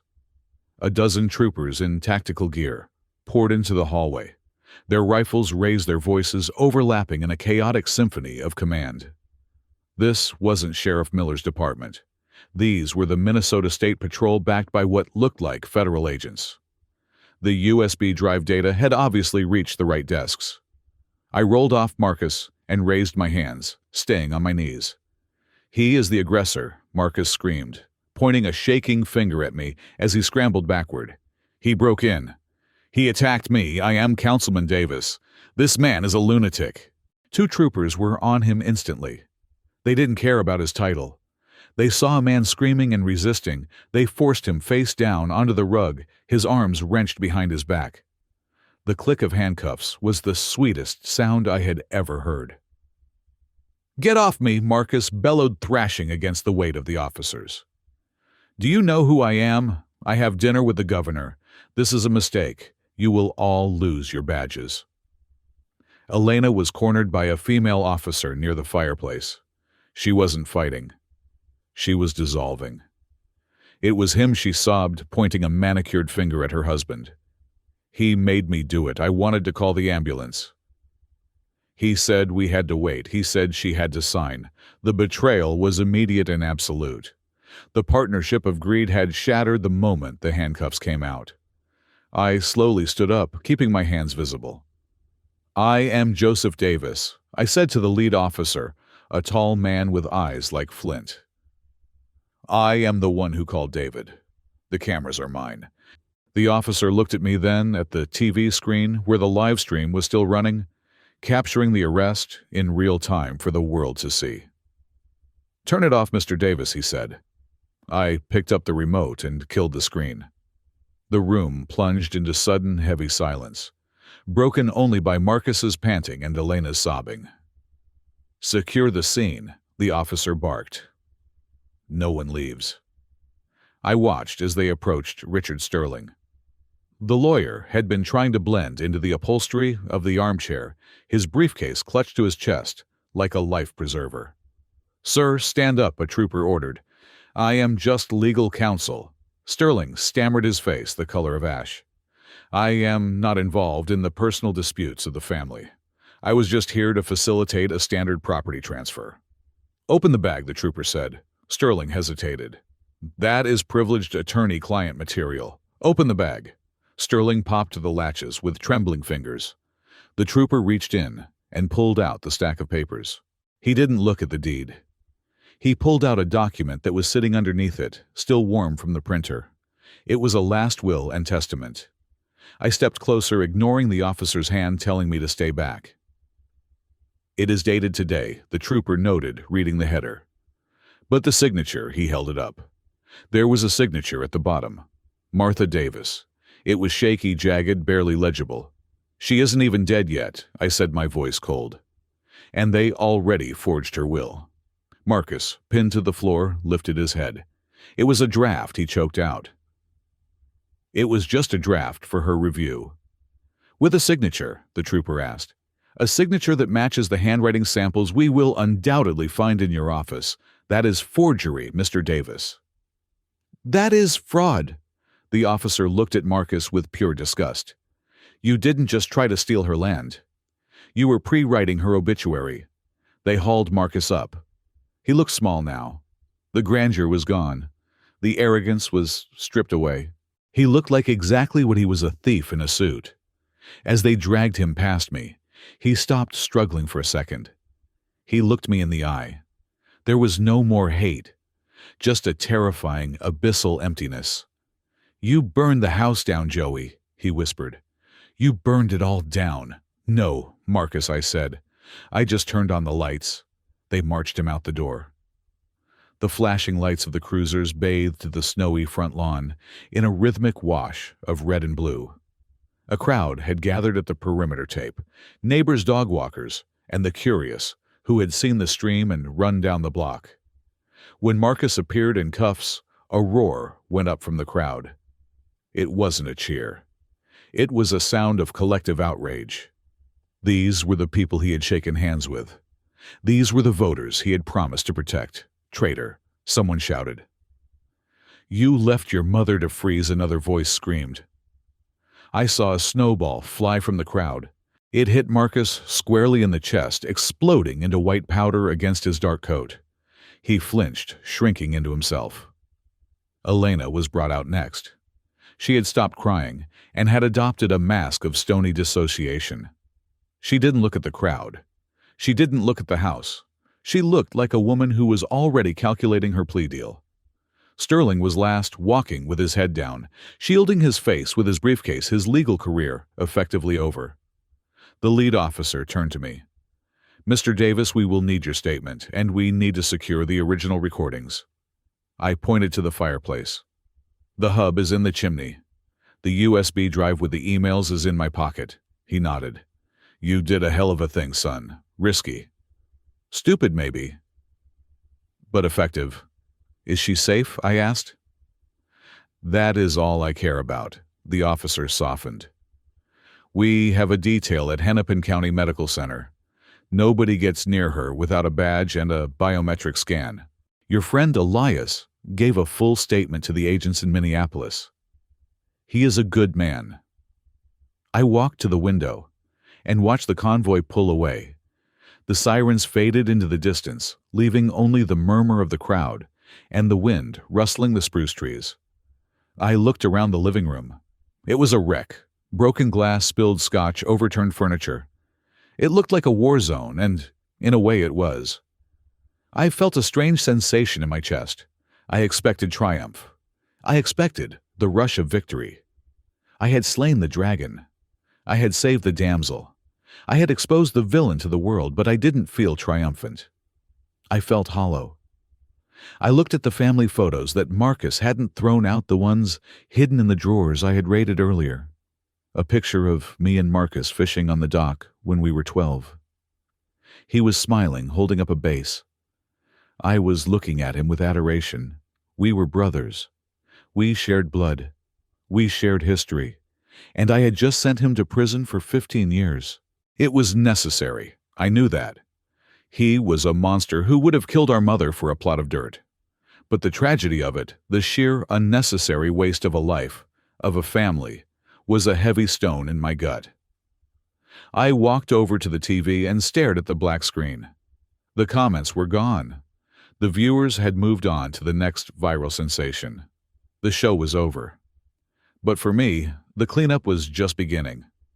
I picked up the crystal decanter stopper from the floor, turning it over in my hand. It was heavy sharp.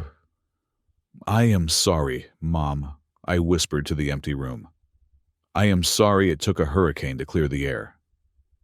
I put the stopper down on the mantelpiece right next to the spot where Dad's ashes used to sit before Marcus moved them to the garage. I turned my back on the ruin of my childhood home and walked out the front door. The air outside was crisp, cold, and biting. It hurt to breathe, but it felt clean. It felt real. I had a hospital to get to. I had a mother to wake up. And for the first time in 10 years, I had a future that didn't belong to the past. 6 months is a long time in the life of a season, but it is a blink of an eye in the life of a court case. Yet somehow, the wheels of justice turned with a speed and ferocity that surprised even my lawyer. Perhaps it was the video. Perhaps it was the sheer, undeniable cruelty of the evidence. Or perhaps it was simply because the people of Duluth, the people Marcus had claimed to represent, demanded it. I stood in the back of the courtroom when the gavel finally came down. It was a Tuesday in July, a day so bright and warm it felt like an apology from the universe for the winter we had endured. The air conditioning in the room was humming, a stark contrast to the freezing silence of the house I had raided. Marcus did not look at me. He sat hunched over the defense table. His once immaculate posture collapsed inward. The jail uniform was ill-fitting, a dull orange that washed out his complexion. When the judge read the sentence, Marcus did not scream. He did not threaten. He simply closed his eyes. 15 years. 15 years for fraud. 15 years for elder abuse. 15 years for money laundering and conspiracy. The judge, a stern woman who had watched the live stream along with the rest of the state, called his actions a moral bankruptcy that no amount of restitution can cure. Elena received 8 years. She cried when they led her away, but they were not tears of remorse. They were tears of self-pity. She looked at Marcus with a hatred that was colder than the blizzard she had thrown my mother into. They were separated, now bound for different prisons, their toxic partnership dissolved by the very acid they had poured over our family. I walked out of the courthouse and took a deep breath of the summer air. It smelled of asphalt and blooming linden trees.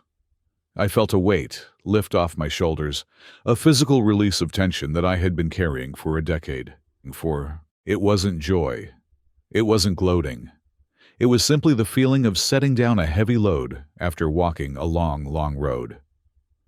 I got into my truck. The tires replaced the dents, hammered out, and drove. But I didn't drive to the old house. That house was gone. Not physically, of course. The structure still stood on the hill overlooking the lake. But it was no longer ours. I had sold it. I had sold the land, the house, the solarium, and the basement. I sold it all to a conservation trust that pledged to keep the forest intact and turn the home into a visitor center for the state park. I couldn't keep it. The walls had absorbed too much pain. The floors remembered the sound of my mother's bare feet dragging across them. It was a place of ghosts, and we needed to live among the living. With the money from the sale, the clean money, the honest money, I didn't buy a mansion. I didn't buy a sports car. I did two things. First, I bought a small cottage in Minnetonka. It is a single-story house. No stairs. No basements. It has wide windows that let in the morning sun, and the floors are heated, radiant cork, warm and soft underfoot. It is painted a cheerful yellow, the color of buttercups. Second, I walked into the office of a non-profit attorney in Minneapolis and signed a check that made his jaw drop. We established the Martha Foundation. It is a dedicated legal defense fund for the elderly.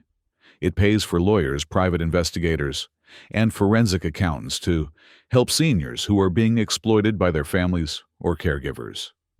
It gives a voice to those who have been silenced by medication or fear. Every time a greedy child tries to force a signature, every time a caregiver turns off the heat to save a dime, the Martha Foundation will be there. It is my mother's legacy. It is her shield extended to protect others from the darkness she survived. I pulled into the driveway of the yellow cottage. The front yard was a riot of color. Petunias, marigolds, and hydrangeas spilled over the edges of the flower beds. I walked around the side of the house to the back garden. She was there. My mother was sitting on a padded garden kneeler, her hands buried deep in the rich black soil. She was wearing a wide-brimmed straw hat and a pair of sturdy gardening gloves. She looked different. The gaunt hollows of her cheeks had filled out. Her skin, once gray and translucent, was now touched with a healthy sun-kissed flush. She wasn't fully healed. You don't walk through a storm like that without keeping some of the cold inside you. There were nights when she woke up screaming, thinking she was back in the locked room. There were days when she would panic if the temperature dropped even a few degrees. But those days were becoming fewer. She wasn't alone. Sitting next to her, muddy up to her elbows, was Emily. Emily was the 7-year-old daughter of a cousin I hadn't spoken to in years. After the trial, the extended family had reached out. Not all of them were good. Some just wanted to be close to the drama, but some, like my cousin Sarah, were genuine. They wanted to reconnect. They wanted to know the aunt they had been told was crazy. "Look, Aunt Martha," Emily squealed, holding up an earthworm that was wiggling frantically in her small hand. "It is a snake," Mom laughed. It was a rusty sound, creaky from disuse, but it was real. It wasn't the terrified whimper I had heard in the gas station. It was a laugh of genuine delight. "It is a helper, Emily." Mom said, her voice soft and steady. "He helps the flowers grow. He makes the dirt able to breathe. We have to be gentle with him." I stood by the corner of the house watching them. I leaned against the warm siding and just listened. For 10 years I thought I had no family. I thought family was the people who betrayed you, the people who judged you, the people who cast you out. I thought being alone was the only way to be safe. But as I watched my mother teach a little girl how to be gentle with a worm, I realized I had been wrong. Family isn't blood.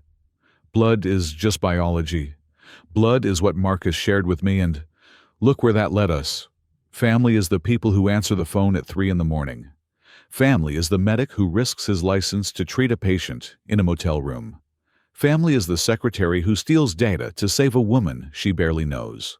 Family is the security guard who stands outside a hospital door for 12 hours straight. Family are the people who are willing to walk into the blizzard to find you. Mom looked up. She saw me standing there. She adjusted her hat and smiled. It was a smile that reached her eyes, crinkling the corners, in a way that I hadn't seen since I was a boy. "Joey," she called out. "Come look. The peonies are opening." I pushed off the wall and walked toward them. I knelt down in the dirt, ruining my jeans, and I didn't care. I looked at the flowers she was pointing to. It was a tight ball of pink petals just starting to unfurl, revealing the beauty hidden inside. It survived the transplant, Mom said, touching the petals gently. I wasn't sure it would. But it has strong roots. It has a good gardener, I said. She looked at me, and for a moment the shadow of the past flickered in her eyes. She reached out and touched my face, her hand warm and solid against my cheek. "You saved me, Joey," she whispered. "No, Mom," I said, covering her hand with mine. "We saved each other." She squeezed my hand, then turned back to Emily, who was now trying to bury the worm. I looked up at the sky. It was a brilliant, endless blue. The storm was over. The snow had melted. The ice had cracked and washed away. I thought about the man I was 6 months ago, the lonely engineer looking for cracks in concrete, waiting for the world to break. That man was gone. In his place was someone who knew that things could break, yes, but they could also be rebuilt. Stronger, better, warmer. I had driven 200 miles through a snowstorm to find my mother, but in the end I found something else. I found my way home. I looked directly into the lens of the camera that was filming this final chapter of my life. I drove 200 miles through a snowstorm to find her, but really, I was driving to find myself. Do not ever be silent in the face of evil, even if that evil wears the face of someone you love. Silence is the snow that buries the truth. You have to scream. You have to fight. And if you are out there right now feeling cold, feeling like the winter will never end, please listen to me. Spring always comes. The sun always rises. As long as you have hope, you are never truly frozen. I smiled a genuine smile of peace. Thank you for listening to my story. It wasn't easy to tell, but it was necessary. I would love to know where you are listening from today. Are you safe and warm? Please leave a comment below and tell me your story, or just share where you are in the world. We are building a community here, a family of survivors. If this story touched you, please subscribe to Calm Revenge Stories, like this video, and hit that hype button so we can share this message with everyone who needs to hear it. You are not alone.